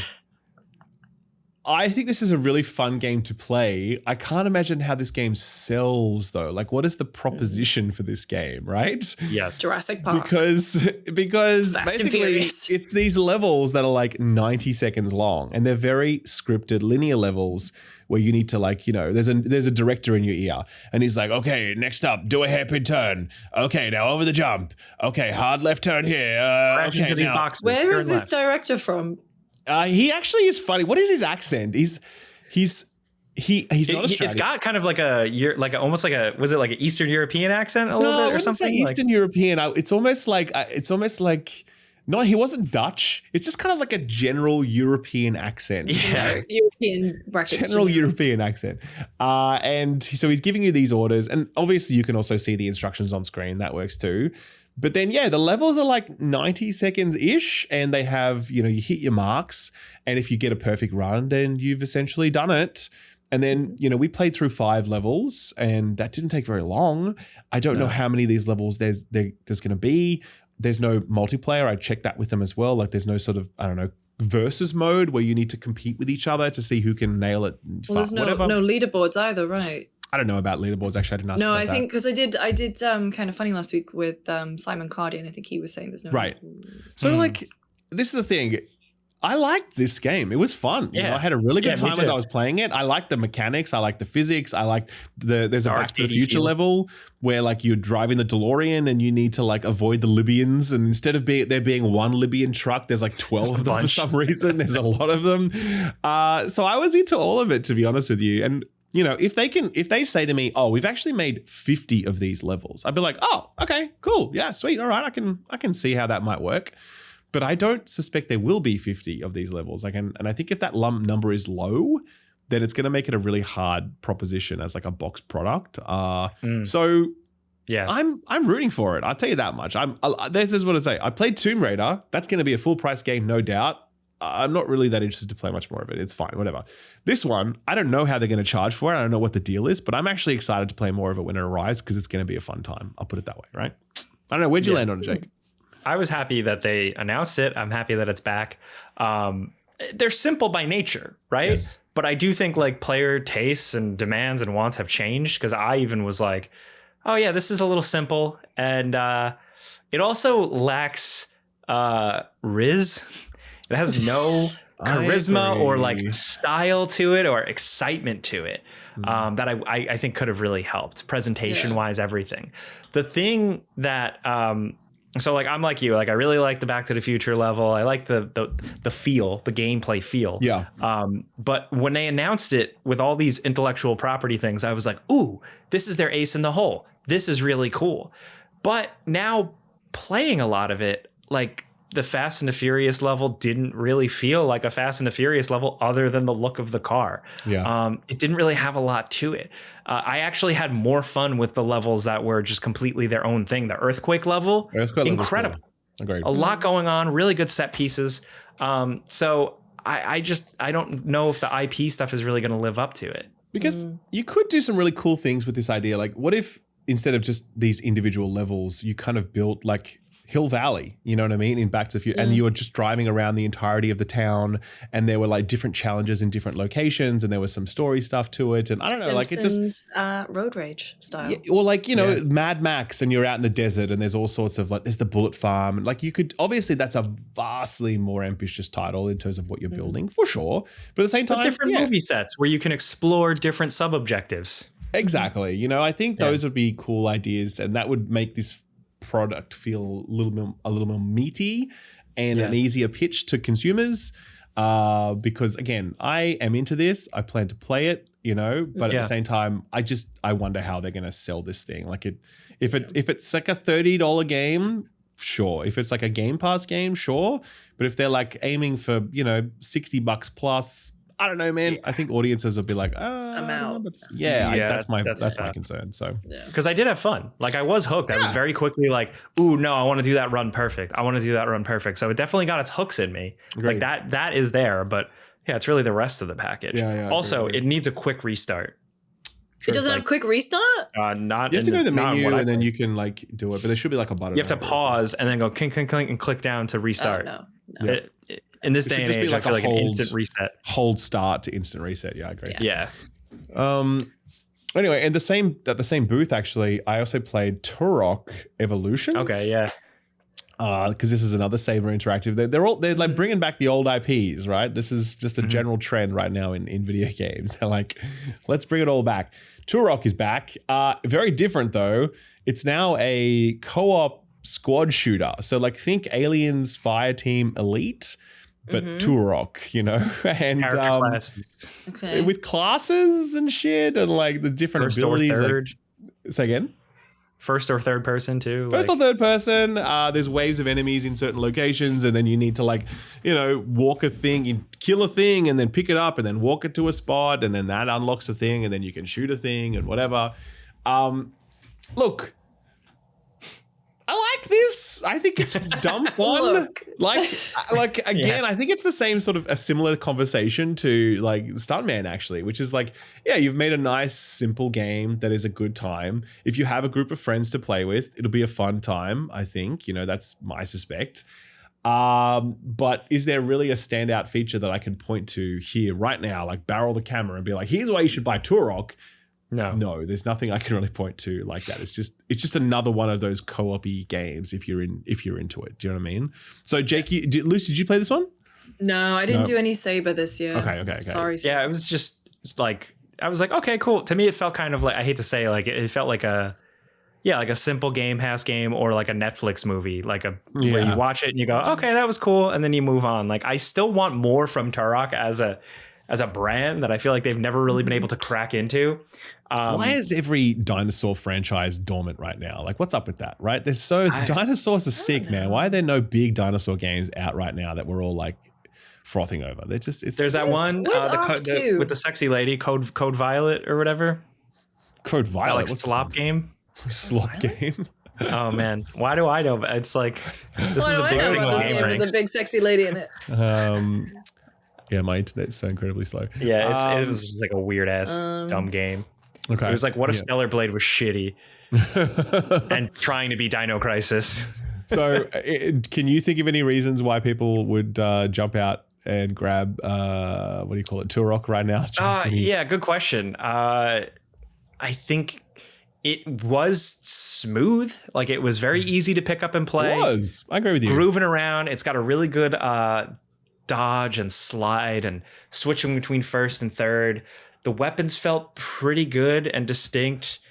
Character classes all have like distinct abilities. The character models also look pretty cool. But like, maybe for like a quick, good co-op time, I feel like playing this by yourself would be pretty dull. I think it's definitely something to play with buddies if you have them. I don't know. I'm kind of just like, okay with this one, which is not how I want to feel. Yeah. Did either of you play Stranger Than Heaven? No, but I want to know all about it. Was me. Tell us. So can't say anything about the story. This is very much a combat focused demo. So it was Tupac dies at the end. Wait, everyone do your YouTube face. You like to make that joke. People are going to get mad in the comments, man. But no, so it's 3 different sort of like beginner, intermediate, and more expert. And so it controls quite strangely, but once you get into it, so the left bumper and shoulder button, well, that's the same button. Left trigger and left bumper control the left side of his body, and the right trigger and right bumper are the right side. Oh, I fucking love that. It's getting momentum. You can like, if you do both triggers at once, you do like a big grab move. And it means that if you get grabbed by an enemy and you can like hammer the left bumper to like punch away. So it's all contextual based on like what side you are attacking from. What if you get like, because I've seen weapons, like what if you have like a knife? Yeah, no, same kind of deal where it's, you know, you just wow do that. I think you can, and you can also have like we had a build where it was just fists, a little quick knife, and a big old crowbar. What I will say is that it feels really fun. I really enjoyed it. It is hard as shit. Of the session that I was in, and I think we were the first session of the whole weekend, only one person, Blessing Adeoye Jr., shout out to Bless, was the only person to finish the final boss, which was, because the other 2 were like typical Like a Dragon Yakuza, like menacing men, you know, attacking you in a group. And there's all the contextual stuff of like being able to pick things up off the table and throw them at them too. The third guy was, you know, in Souls games where they just have a human enemy and you're like, oh, this guy's gonna fuck my shit up. Yeah. That was this guy. He was shirtless, covered in tattoos, and just had a massive sword. And he has the most bullshit move where he grabs you and like with his thighs and then rolls over on the ground with you intertwined. I promise this is not sexy, although.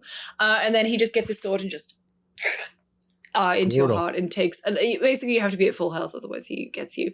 And I got him down to this so many times. You can also stagger enemies. They can stagger you. They can knock you on the ground. And it's not necessarily, you know, like, oh, I'm so screwed, because if you time it just right as they're trying to get you, you can roll away and sort of recover. So there's really way more thought to it, because I did not particularly enjoy the brawler combat in Like a Dragon. I found it very mindless. Not Like a Dragon, Yakuza. Yeah. But I love the turn-based stuff they did for Like a Dragon. Does this have really stamina? Smart. Is it like stamina based or? So from my recollection, the actual attacking I don't think takes stamina, but the blocking does. Okay. And if they break you, so it's because obviously there's a lot of music and, you know, the trailer was like super like infused with jazz and everything. Your stamina thing is a record. And so it took me a moment to realize that, you know, like when the wavelengths were kind of doing that was my stamina breaking. And then when it goes red a little bit, that's when I'm defenseless. Okay. But it feels like really heavy and weighty. My one big thing from it right now is obviously you'll get used to it over time. This was a very throw you in at the deep end kind of situation. It's really hard to close gaps. And I found myself coming up against that number of times where it was just too difficult for me to close a gap. Because, you know, Kiryu or, Kiryu could just like, he was a Superman. He would just, woo. Yeah. waltz over the battlefield and pummel a guy with a bike, but not so much in Stranger Than Heaven. Mostly combat though, or were you Oh, exploring? it was only combat. No, Okay. really, like no exploration. Like the most you would do is walk down a street. Okay. Okay. But yeah, so this is all combat. Feels really good, but tough. I'm excited for this one. Yeah. I love the ideas behind it. I think the trailer stuff, like we talked about Tupac on the last episode and all that kind of stuff, but I think the trailer has been like so stylish and just has such a, I don't know, just such a, just really cool.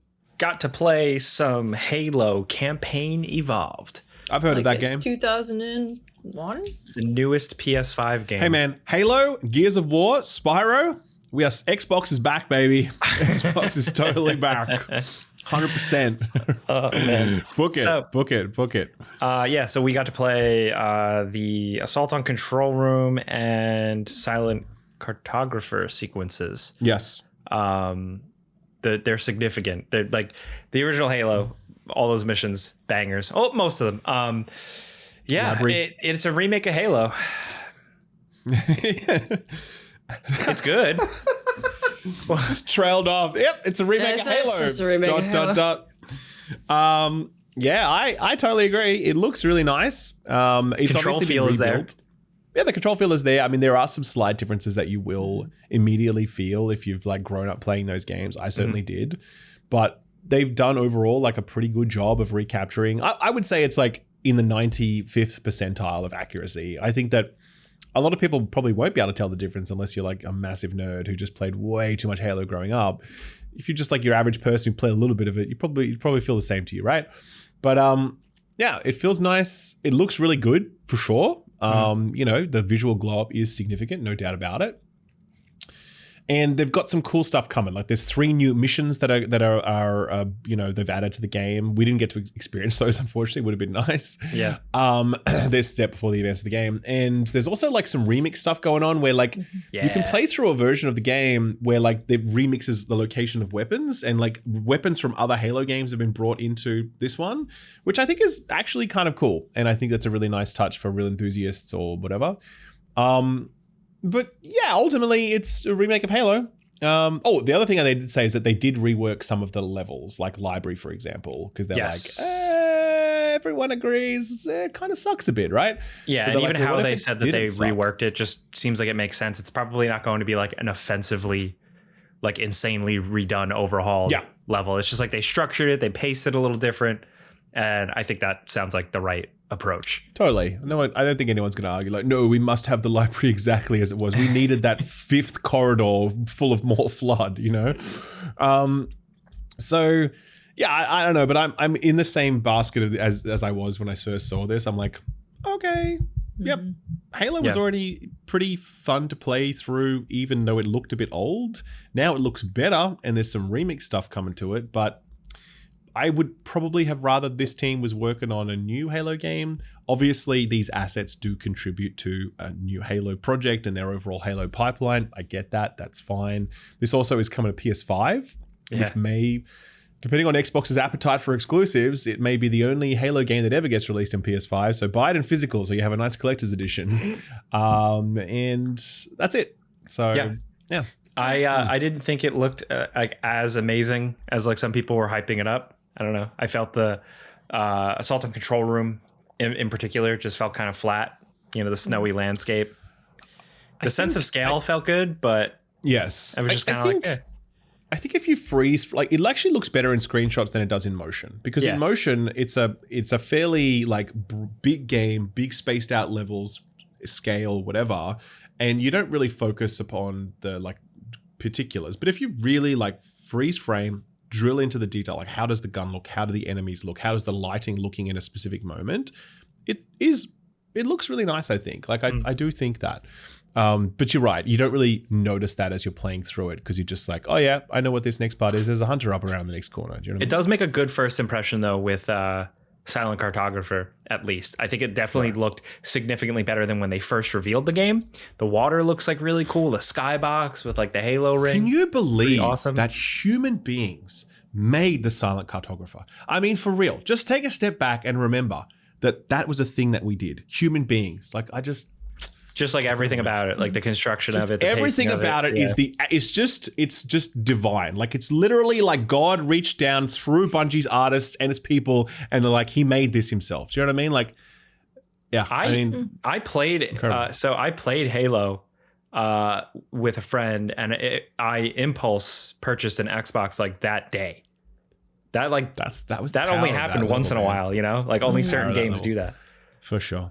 So yeah, I'm excited to really the remix stuff has me interested. Sounds cool. Fighting different enemies in a different spot, like, you know, starting the game and picking up a grenade like a rocket launcher, like cool. Fighting Flood in the first level, sure, why not? The 3 levels actually look like they're trying, because I don't know why my expectations were so low for the 3 bonus levels, the new levels. That they look cool. From the trailers and stuff, like the weapon types are different, the environments, the biomes are completely different. So hopefully they're not like a short little thing. Yeah. But looking forward to playing this with the remix mode. The 4-player co-op has potential to be a lot of fun, and that third-person mode. It's like a silly little thing, but I like that. I think that's cool. That kind of ties back to Halo's history a little bit. Yeah, true. Very true. Very true. Yeah. When Steve Jobs was involved. Oh God, yeah. Technically, moonlighting between Pixar and Bungie, and inventing the iPod. I mean, please, come on now. Yeah, and ruining the world with the iPhone. I say that as we're on a podcast. Exactly right, on a podcast, which everyone is listening to on their iPhone. Lucy, what do you got? What's next? Well, you know what I've just noticed? What? Two pairs of legs sticking at the top of your screen, Ralph. That's I right. just saw the Kojima post. As soon as I moved into my house, the first thing I put up in this room was that. I'm like, it's going to go right there, baby. I'm just disappointed it's not in frame. I can like change the camera angle and like get it in frame. I think it's funnier that it's just your legs. That's right. You in your shorts. That's Kojima wearing his pants. He's just, What else did I play? Like little things from me. I played Grave Seasons finally, which is new from Blumhouse, and there's something garbage. Perfect Garbage, I think, is the name of the developer. It is a farming sim a la Stardew Valley, a la Fields of Mistria, except people keep dying, and there is some spooky cause, and you can spend your time, you know, growing things and building relationships. There are romances, but then the rest of it, you can break and enter into people's houses, find their secrets. So difficult to, I mean, that's a game that's going to take you, you know, a good while to sort of get into the groove of it. But I liked the art of it. I liked that it was more of an isometric look rather than more of the way that you Stardew's in your Fields of Mystery. I like that it's not fully going into that art style. Like it feels a little chunky. Distinct. Like it feels more distinct. Like it takes more space. Yeah. And so I'm excited. Like, I had a good sense of humor about it.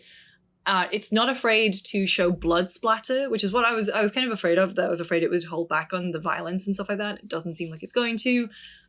Good time with that. Also, one of my highlights was Mr. Records, which is that game that was shown at Day of the Devs where... Mr. Records? Mr. Records. So you play a guy called George, and when he listens to music, he can envision it, and that's a level, like a musical level. Okay. A rhythm game. And so they have all of these songs from different genres that the developers themselves have actually done. And so then by the time you finish the level, you've like absorbed the song and you can sell it as a record because the other half of the game is a record store management. Oh, cool. sim. I like the art style. Yeah, it's a really cute like idea. I like the art style a lot. My overall... I don't mean this as like a disrespect, like a diss or anything, but is this mobile? No. I played it on like console. Cool. Yeah, because it looks pretty. It's like on a 2D plane, right? And it's just you're moving forward. Yeah. Well, no, cool. And then you get into the store. Oh yeah, so when you're in the store, people come in and they're like, "Oh, I kind of like this cover of this record. I can't remember what it's called, but it kind of looks a bit like this." And they give you hints, and then you get them the right records and stuff. And so then there are these characters who come back and form little relationships with us. Did you get a sense of how much of it is in the record store management versus the rhythm? But there was like a surprising amount of songs that was even in the demo that I played. Cool. And I've said this before, but it was like the best Beatles song that has not been done by the Beatles. Okay. All right. Yeah. That's cool. Yeah, it Oh, was That's really cool. interesting.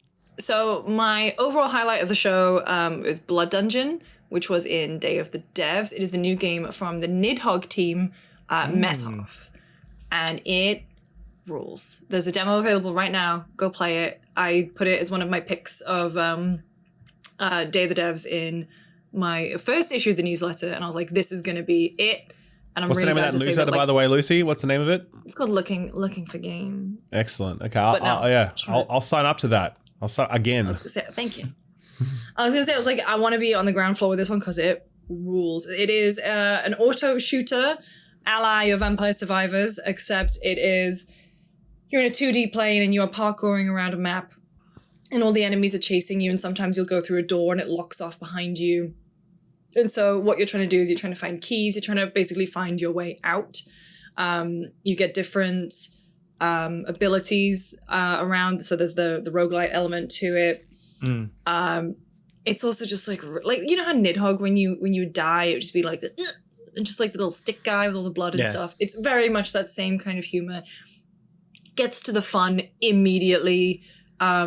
It's not like you need 1 or 2 runs to get going. You know what this game is. You know how to play it from the jump, and it rules. It's so compelling. I just want to keep playing it. Does it have that like punch? Does it have that oomph with like the the sound design, the presentation, the music, like their previous sound games? design? There's like one guy who just goes like, and that's the guy that you play as. Is like when you die, you just have like a really funny death animation. You flail around. I think it has the sauce. It looks cool. Good. I'm into it. Looks very nice, actually. I've already downloaded the demo. So, I'll be checking it out on my Steam Deck. It seems like a Steam Deck. Perfect game for a Steam Deck. Ooh, I played it. I love that. How's that vibe? I got one. I got Clutch. Did you guys play Clutch? Oh, please. I did not play it, but I want to hear about it. You know what? I was really impressed with this. I really enjoyed it a lot. So imagine James Bond, 007 First Light, except instead of it being like stealth and shooting, it's car races. So imagine like cutscenes full of like drama and beautiful locations and beautiful people and all this sort of stuff. And then when the cutscene ends, it's time to race your car. Like that is essentially the best way to think about this game. They've gone all in on the story and the motion cap, and like they've got like celebrities involved and all this sort of thing. Like it's set in Monaco or something, so it has that kind of Bondy vibe, and it's about the underworld and what have you. But then you get into the cars, and the cars look beautiful, and you're racing around these small open world areas, and then there's basically 2 race categories, because there's the open world which you can explore. But then there's like organized races that are like official races, and then there are street races. And the cool thing about the street races is that you get to take like gadgets into them. So one of the gadgets that we got to try was like literally a harpoon. So you would like, how the Batmobile can like put a harpoon on something and like do a hairpin turn like around that. Like that's exactly what this lets you do in the open world and in the street races. But again, the other racing league is all clean. It has to be legit. But it's from the people who worked on Forza Horizon, as in like many of the developers from Horizon and also Turn 10. They left and formed this new studio. They had Amazon publishing them, and then Amazon actually dropped that partnership earlier this year. And I actually walked into this thinking, this is probably not going to be very good. Like they lost their publisher. They're probably just trying to get it out the door as best they can, whatever else. But at the end of it, I kind of walked out being like, why the fuck would Amazon drop this? It doesn't make any sense to me. Like this a proper video game. I can see it finding an audience. I was very impressed by it. I think it looks and handles really well. I think its premise is great.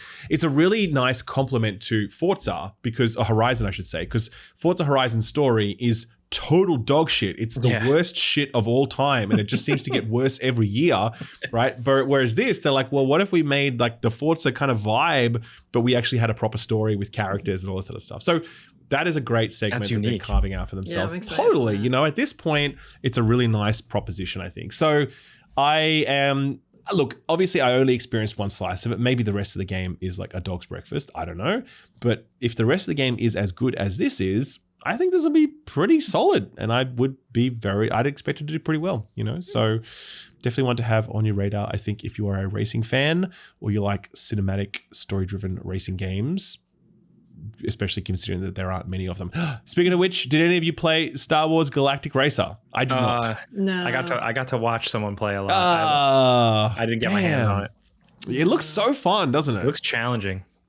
It does. I watched people crash over and over and over again. The old pod racing game was fucking hard, man. Remember that shit? Like it was when you were really going, it was a hard game to play. Yeah. And the way it would kind of like the turn, like the drift turn on it, the way it would kind of the banking. I just remember the banking was really quite tricky to land. So I'm glad that they're going that direction. It looked really good. I'm bummed we didn't get to play it.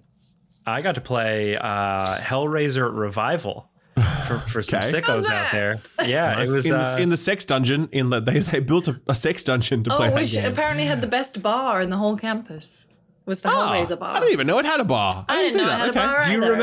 Do you remember? Because Ralph, we were in that area at the same time. Do you remember it smelled like there was like a fire or like there was something burning? No, I don't remember. You don't remember that? Okay. Well, when I was there, we were all kind of like, do you guys smell that? Is something burning? It turns out they were doing like smoked margaritas. Like, you know, like they do. Oh, wow. Wait, no, so I can follow up for this. So I went to New Blood to see Tenebra's Somnia. Yeah. And I was joined with Nick Apostolidis. Leon from Resident Evil was in my appointment. Or well, actually, I gate crashed his. And he came in and he smelled of smoke because he'd just come from the Hellraiser thing. And he came in with a little margarita in his hand and he was like, it's a really good cocktail. God bless. God bless. Yeah, so that smell went really well with the corpses. Yep. How about the game? How was it? It was surprisingly cool. I like what Saber does. Like I think they've been pretty on it. And it seems like when they get IP, they take it seriously, and they're taking Hellraiser pretty seriously. It's part very much kind of Resident Evil survival horror style game. I'd say kind of almost Resident Evil 4 because you're a little bit more capable. But like you have Resident Evil 4 style inventory management and crafting, but it's first person and you navigate these weird levels and you like shoot demonic perverts or whatever. But it's a surprisingly playable, zippy game. Like you can sprint, you can slide. You have the Genesis configuration. This is like one of the cubes. And this is kind of like your special ability in one hand. And in the other hand, you have a gun or a melee weapon. So you're like using it to suck up, like if there's like a candlestick, you can suck the flame from it and then shoot fire at a guy. It's kind of like a telekinesis cube. So you're doing stuff like that. Very cool. Environmental puzzles. You're setting traps for enemies. You're, finding key codes and figuring out what door unlocks. You're finding weird keys to open. Like, what if the door was like a weird vagina and you put a key in it? Like stuff like that. And then it also kind of devolves into good, more linear horror sequences. I got to a point where like I walked into a hallway and the lights went out. The lights came back on and I was in this twisted, dark 90s, wet, disgusting Hellraiser world. And like the lighting and the detail and all that stuff was like really on point. And they were kind of doing a PT thing where you're walking through a place and it's like repeating over and over again. And you're like, am I going crazy? Is the game showing me new things here? You're walking through like brutal torture scenes. You're seeing the Cenobites from the movies just in like like lightning will flash and you'll like see a weird guy and then he's gone instantly. So like it has the scares, it has the feel. It also seems like it's dealing with like pretty intense subject matter. Like I saw like the makings of like a really dark abusive relationship, like heroin, drug abuse, people getting tortured and ripped apart like right in front of you, graphic sexual depiction stuff. Like they really aren't shying away from like the Hellraiser aspects. Yeah, Ralph, you're never gonna get to play this in Australia. Yeah, no, sorry. My government will be like, no. Present 500 points of ID to be able to play this video game. Yeah. So I thought it was pretty cool. I thought the horror stuff felt pretty fresh. I thought the moment-to-moment survival horror gameplay felt decent. I'm curious to see how it all comes together. I was kind of it's hard in these games. It's like you were just kind of like thrust into it. So it's imagine like playing a demo and you're thrust into like the middle of Resident Evil 4 and you've never played it before. So a little tricky, but I'm curious to see like how it goes with enemies, how stealth works. I didn't really get to experience too much of that, but in terms of it kind of delivering this weird, authentic Hellraiser experience. I really enjoyed it for that. Oh, also it had one puzzle room that was kind of like an MC, I think it was MC Escher, like, you know, like the staircase, like the staircase, like confusion and perspective and stuff like that. There was essentially this whole giant hallway that was that, but you get to manipulate the staircases kind of spinning around. Cool. So it's kind of like working out how to get through it. And it sounds simple the way I describe it, but I've never quite done it like that in a video game. So that was cool. So it seems like some of the puzzle stuff might be pretty solid. Yeah, I'm looking forward to seeing more of it. And it's coming out along with all the other games in September, October. So, yep. Very briefly, I played through Alien Isolation, the prologue. Me too. Yes. How did you find it, Luz? Tell us. Oh, wow. Abby. Was that her you heard her? purring? Yeah, dude. She was like, brrr. My cat never makes an appearance. Jeez. She knows I'm here. That's why she's drawn to me. I liked it because it was more of the same from what I came to love about Alien Isolation. I think they did a really good job in... One sec. My cats are getting fed by the timer. You can hear every last drop of feed. It's great. That's how you know it's 6:30, guys. Every plink. Nice. Yeah, that's right. That's That was great. So overall, I liked it. I love Alien as a franchise. I'm looking at my beautiful Xenomorph Queen right now. She's right behind my desk. The thing with Alien Isolation is I think they nailed a lot of things in terms of that sense of place on the Sevastopol. Like they obviously, a lot of the source material that was very accurately depicted. I think the Alien AI itself was really good. I think that game was 10 hours too long and it lost any sense of fear that I had at the beginning was completely gone because I was like, all right, okay. So from this demo, it was like half an hour maybe? If that. I think it was in that ballpark, yeah. And so one thing I did enjoy is that like you're not immediately on the ship. You're through this storm, which was just like, but like, it's funny going in as someone who like knows Alien. It's like, okay, well, I don't immediately don't trust any of this, and I think they played with that in a really fun way. Even though everything around you was so loud and there was all this wind and rain whipping around you, and then by the time you get to the crashed Sevastopol, spoilers from the first game, like that tension is like you're just ready to play with it. Which is why I think the first there is one scare that's particularly good. It got a lot of people around me, but I think the first sighting of the alien itself sucks. I think it was kind of comedy. She like drops down, and it's like mogs the camera, and it's like, "Hello, it's me. I'm back."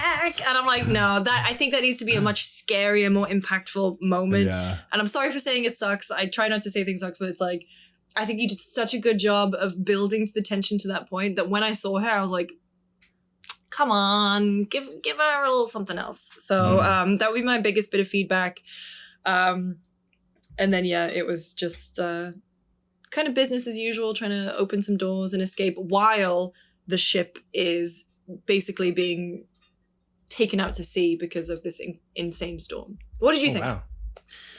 Yeah, I think, here's what I think. Overall, it's too early to judge a game based on its prologue. And I also think that this prologue wasn't like a great introduction to the game. I do think that, yeah, being on a planet with that wind and noise and that change of setting is really cool and I'm into it.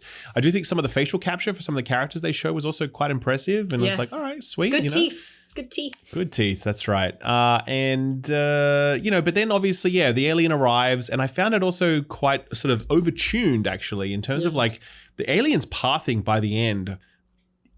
Alien really wasn't letting you get out. Like you were just like, come on, man, give me a little break here. Like, come on, it's just chill a bit, right? Because don't forget, like it was almost like the alien from the later parts of Isolation rather than like a prologue alien where you're just like playing the game for the first time. Because a lot of people who are stepping into this would have never played Alien Isolation before.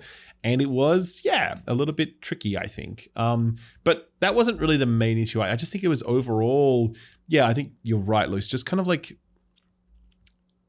you're just sort of in a ship and then all of a sudden the alien's there and then you got to get away from the alien. I don't know. I just feel like I do feel like some other kind of setup for that moment would have been more interesting. Yeah.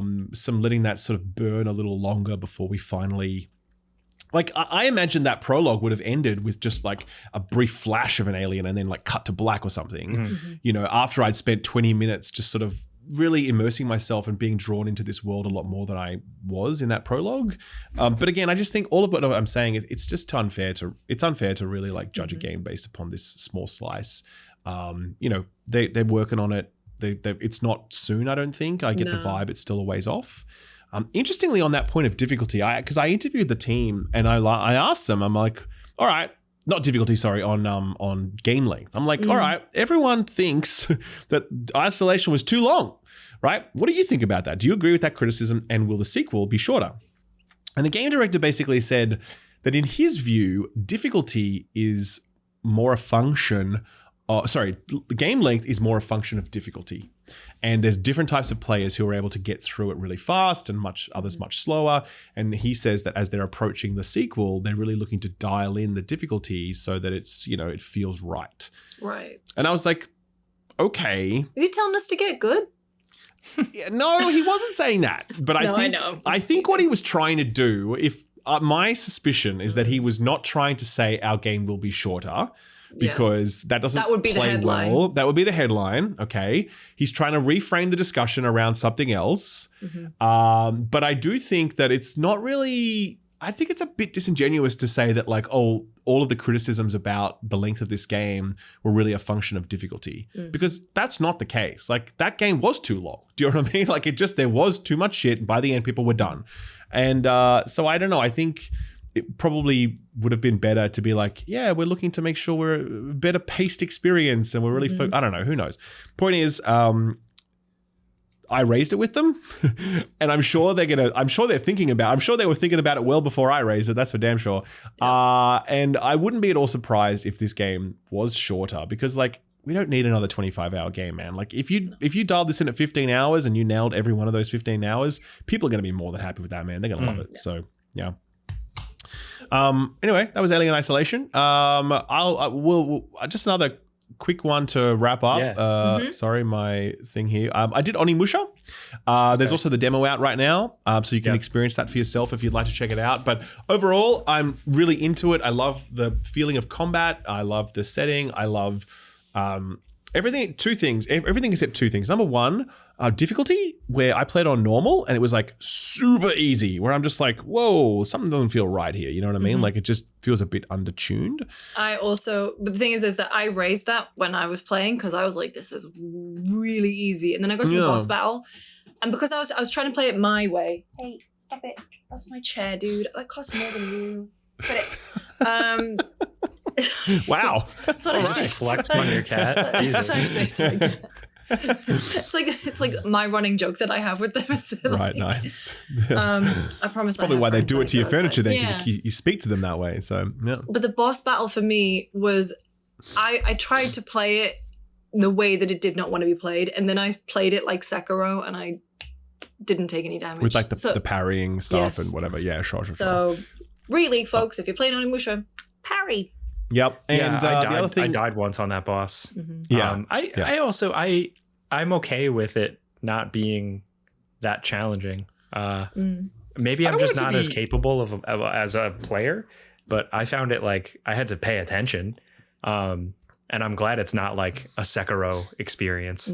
No, I agree. I'm definitely not saying that it should be like super hard, but what I am saying is that I think I was surrounded by 3 or 4 enemies at certain points, and I never felt like truly under threat. I never felt like I was really being like pushed. You know what I mean? The fodder enemies are real easy.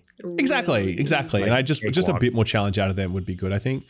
And I think the last one is the English dub. Oh man, it is very, very bad. Like I don't understand. I remembered this from the first time I played it, like last year. I played it in English, and like absolutely zero shade to the actors or anything. No, but I just do not see London like cheery chappy as the lead of an Onimusha, and so I immediately put it into Japanese. It is terrible.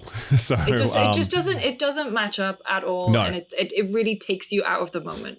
It's immersion breaking. Yeah. It is. It really is. It really is. Honestly, and like sometimes it's immersion breaking and sometimes it's not when it comes to accents and games and whatever else. I remember thinking the same sort of thing about Xenoblade 2 actually with its voice actors, because they also have these the English accents and stuff, you know, but some other people really didn't care and they're like, nah, it's fine, whatever. So it's different people, whatever. But for me with this one, with the distinctly Japanese setting and these like very Japanese characters and whatever, it just didn't feel right. Yeah. Let's go to the pub. That's yeah, right. it's Who ate all the pies? Yeah, it's more like he's come out of what's that Cillian Murphy show? Peaky Blinders. Peaky Blinders? Oh my god. By order of the Peaky Blinders. No, please, let's not do that. Anyway, so I've got one more, but I'll save it for after you guys. What, you guys got anything else? It's fun. Anything else? I like the combat. Sorry. Onimusha, yeah, sorry. Yeah, no, sure. Yeah, Onimusha. No, I ain't got nothing. No, fun. I like the combat, especially figuring out now the Issen attacks. They require really good timing. They're very satisfying to pull off. Using the environment, kind of like tumbling around with enemies. It's really fun. It's really different. My only concern still for the game is the content of it in terms of what you're doing in these open environments, the side quests, even the story. Like none of that stuff, because I've played this game I think like 3 times now. None of that stuff has really clicked with me at all. It's all the combat. Nothing else I really have been into. Maybe it's just me. I actually really enjoyed the quest that we did where it was like a god who was promising to solve your problems, but with cursed solutions. Like a woman who didn't want to practice her like shamisen or whatever it was. And she was like, oh, my parents always make me practice. And he's like, well, if you didn't have any fingers, no need to practice anymore. And then she's like, yes, take my fingers. And then like you actually see the fingers just like getting sliced off or whatever. Yeah. And then he's like holding the fingers up. So it's like kind of dark. All right, that was I'm cool. into that. Yeah. You know what I mean? And I think the boss design, I think the boss design was cool. So I personally was into that stuff. I like that more than I thought I would have. I put it that way. I think it's just the down stuff. Like when I'm talking to an NPC or I'm exploring an environment for a story sequence, none of that stuff really vibed with me. But I get you. Yeah, stuff like that boss. If we get more stuff like that, holy shit. He was like made of fingers and he had like a big toothy grin. Really creative. Stuff that he'd taken from other people. Because it was like the other woman who was blind because he'd taken her eyes because what was the reasoning was like, I think I'm ugly or like I keep comparing myself to other people. So he's like, well, if you can't see. Problem solved. Logic to by me. the way, Jake, I looked up Code Violet. The first search result I got was Code Violet review - if you bought this, get a refund. So that was sitting in a tab for a while. It's one of those. That one. One other thing I will say is I played Ace Combat. How's that? Man. I fucking loved it, man. It might have been like the most fun thing that I played there. I was just so all in on it. Have you guys ever played an Ace Combat game in the modern era? Just a little bit. I'm just really glad they exist. No, I love the idea of them. I think you in particular, Jake, would really like it because I think if you imagine you're playing like Top Gun, right? Big Top Gun. If you can imagine it, you're Tom Cruise in Top Gun and you're playing it. It's so sick. Like the mission design is so fun and the music is so like dramatic and the cutscenes and like the radio chatter and the tension that it creates in missions is just like so good. And I can't explain it to you until you actually experience it for yourself, where when you finish these missions, you feel like you're coming out of like a ride at a theme park. Like it just does such a good job with your emotions and it looks beautiful. And it's just, honestly, it's a great formula and this is just more of it. And I was super into it. I absolutely loved what I played.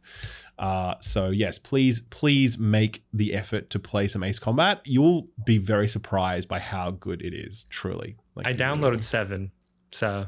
Yeah, and so 7's great. Like, and yeah, until you actually spend some time with it and realize how diverse the mission design is, you don't really appreciate what this game is. But that's the secret sauce. Where you're like, oh, I'm just flying a plane shooting things, aren't I? No.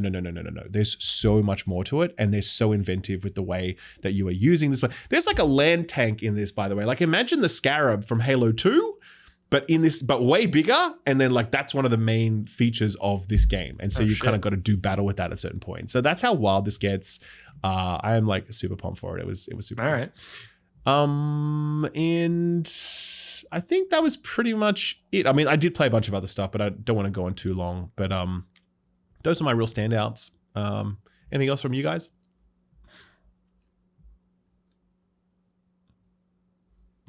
I'm muted. You just missed I was me going to say, singing. wait, what happened? What happened? Shit, because my computer was taking off, and I did a Okay. thing where I was like, "It was a very good year," No, and no. then now I've lost confidence in that. So Sopranos season 2, episode 1. It was a really good summer game fest. Yeah, And I think it was holidays. solid. I think it was solid. Yeah, I think this year there wasn't any sort of like really big standout games that, because a lot of them we knew they existed, and so we kind of knew to look for them and we knew what to expect when we're playing them. Like we'd seen Control Resonant and we'd seen Ace Combat and we'd seen Onimusha and all this sort of stuff. So it felt a little more routine this year, I would say, this show, because there weren't those bigger surprises. But still, good hands-on time with things. Enjoyed a lot of what I played. Really keen to play more of most of them. And yeah, those were all pretty good. Yeah, I agree. Me too. I had to cut my trip a little short, so I didn't get to play as many games as I wanted to, but I still get what I still got what I still got what I needed out of going to Summer Game Fest, which for me, it's always, I get to see a lot of things, I get to play a lot of things, experience a lot of things, and then that kind of fuels my thought process for the next year, at least, in terms of like arranging game ranks videos and making notes for like videos and like what I'm going to say. So definitely a lot in the memory bank for sure. For sure. Well, with that, we should probably move on over to Show and Tell, where we talk about something else that we've been enjoying that isn't a video game. Lucy, would you like to go first? The Vampire Lestat is back, baby. Oh boy. Okay. I won't go Where on. do you I've only watch seen- this, by the way? It's on AMC Plus. Okay. I haven't seen the second episode yet. I'm actually, after this, we're gonna go and watch Widow's Bay finale and the Vampire Lestat. Nice. Okay. So yeah, basically seasons 1 and 2 were Interview with the Vampire, which is everything from Louis' point of view, and now it's the Vampire Lestat. And Lestat, Sam Reed, I've said this before, is absolutely perfect. He just is and embodies that character so well. Lestat, the vampire who's hidden in the shadows, he's too outrageous for that. He decides to become a rock star. And so it's all about following him, the fallout of the book being published, Interview with the Vampire, like vampires being put on this global stage that they are not supposed to be. Like, one of the rules of being a vampire is you're supposed to stay hidden. The show is really good. Like, it is fantastic. I think it's the highest rated TV show of the year. Oh, really? Okay. Yes. It's really good. I'm obsessed with it. And I also saw the Valkyries play, the San Francisco Valkyries play, who's a WNBA basketball team, on Monday, which was such a fun time. Like, I don't normally go for sports that much. The crowd was amazing. There were so many like young girls, like young impressionable girls there who were all just like cheering and going crazy. There's all the drama. Like, I think one of the referees is also like a professional ballroom dancer. Cool. Were they doing that as they were refereeing? No, but damn, I was with a friend of mine and he pointed it out and I was like, oh yeah, I can tell because of her incredible posture.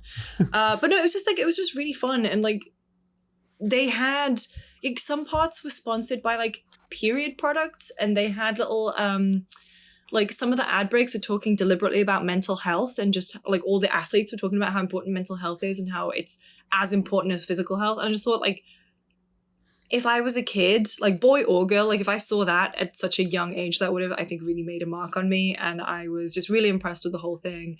And we fucking won. Suck it, LA Sparks. That's wholesome. Yeah, it was That's very Usually, nice. like the male sporting ads are like beer, steaks, fast food, gambling. Oh, and there's also the halftime show was this all ages dance group.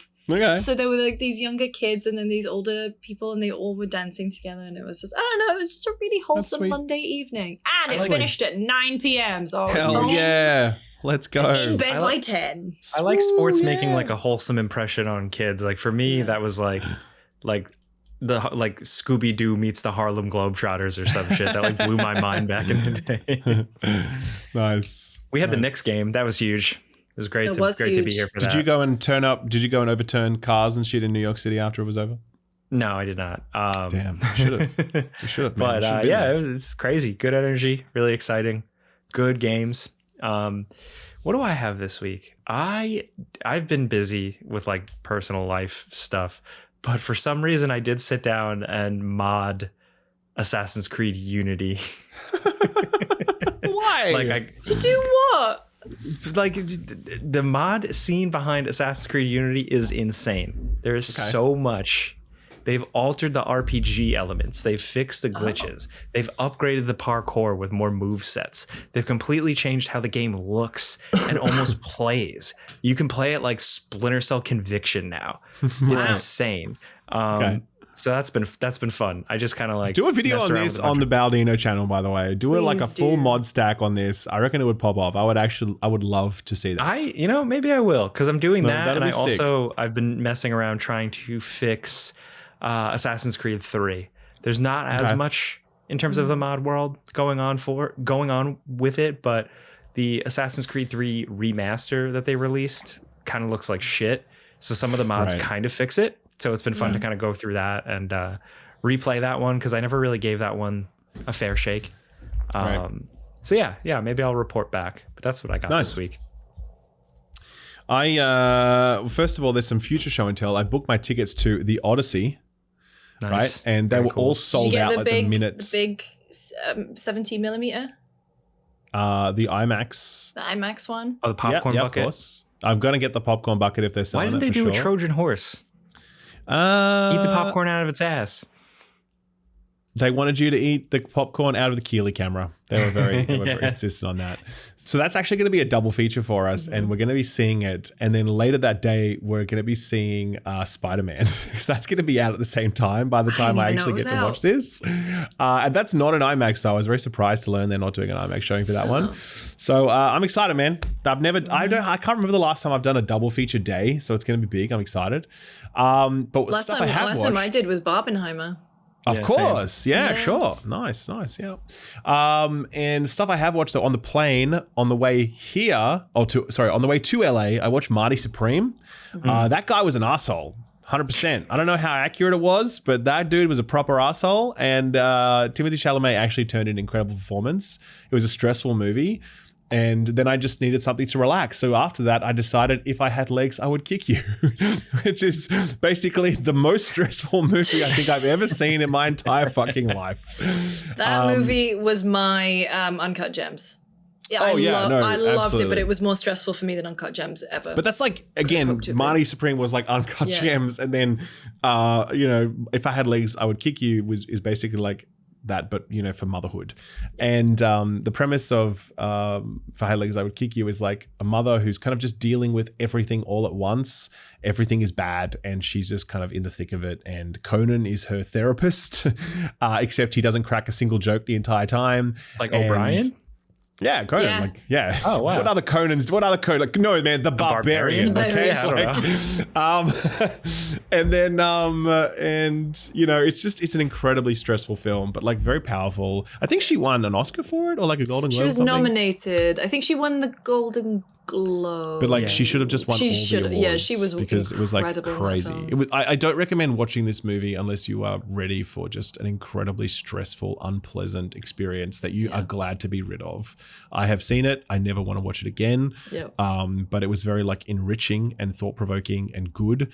And she really does turn in a cool performance. And like Christian Slater rocking up at the end, I was like, that's whose voice it was on the phone the whole time. Because he's like the dad on the phone being like, why don't you just do this? Why don't you just do that? Just fix this. Just make that happen. Yada, yada. And he pops up at the end. I'm like, that's whose voice it was. Anyway, I like it. I recommend watching it only once and then never seeing it ever again. Nice. Yeah. Damn. Good stuff. Yeah. What an episode, guys. This was a stacked one. Yeah. This was a nearly 3-hour one for us, or like 2.5 at least. 2.5. Yeah, we've got the interview to put in too. That's right. Yep. Yeah, big thanks to the folks at Remedy for chatting with us. That was fun. I remember doing that. I was there. Shout out to Jordan Midler. I forgot to do it when we threw to the interview, but Jordan brought mics for us. Nice. So shout out to VGC. Go check them out. Go follow the Patreon. We love you. They are goated. JJM Enterprises. Shout out to them. That's about it. I think we got, right? Anything else we need to, any housekeeping? Anything at all? Everything. Only one other thing. The only other thing is to say the thing at the end, right? That's right. Yes. All right, tie your shoes and go to bed.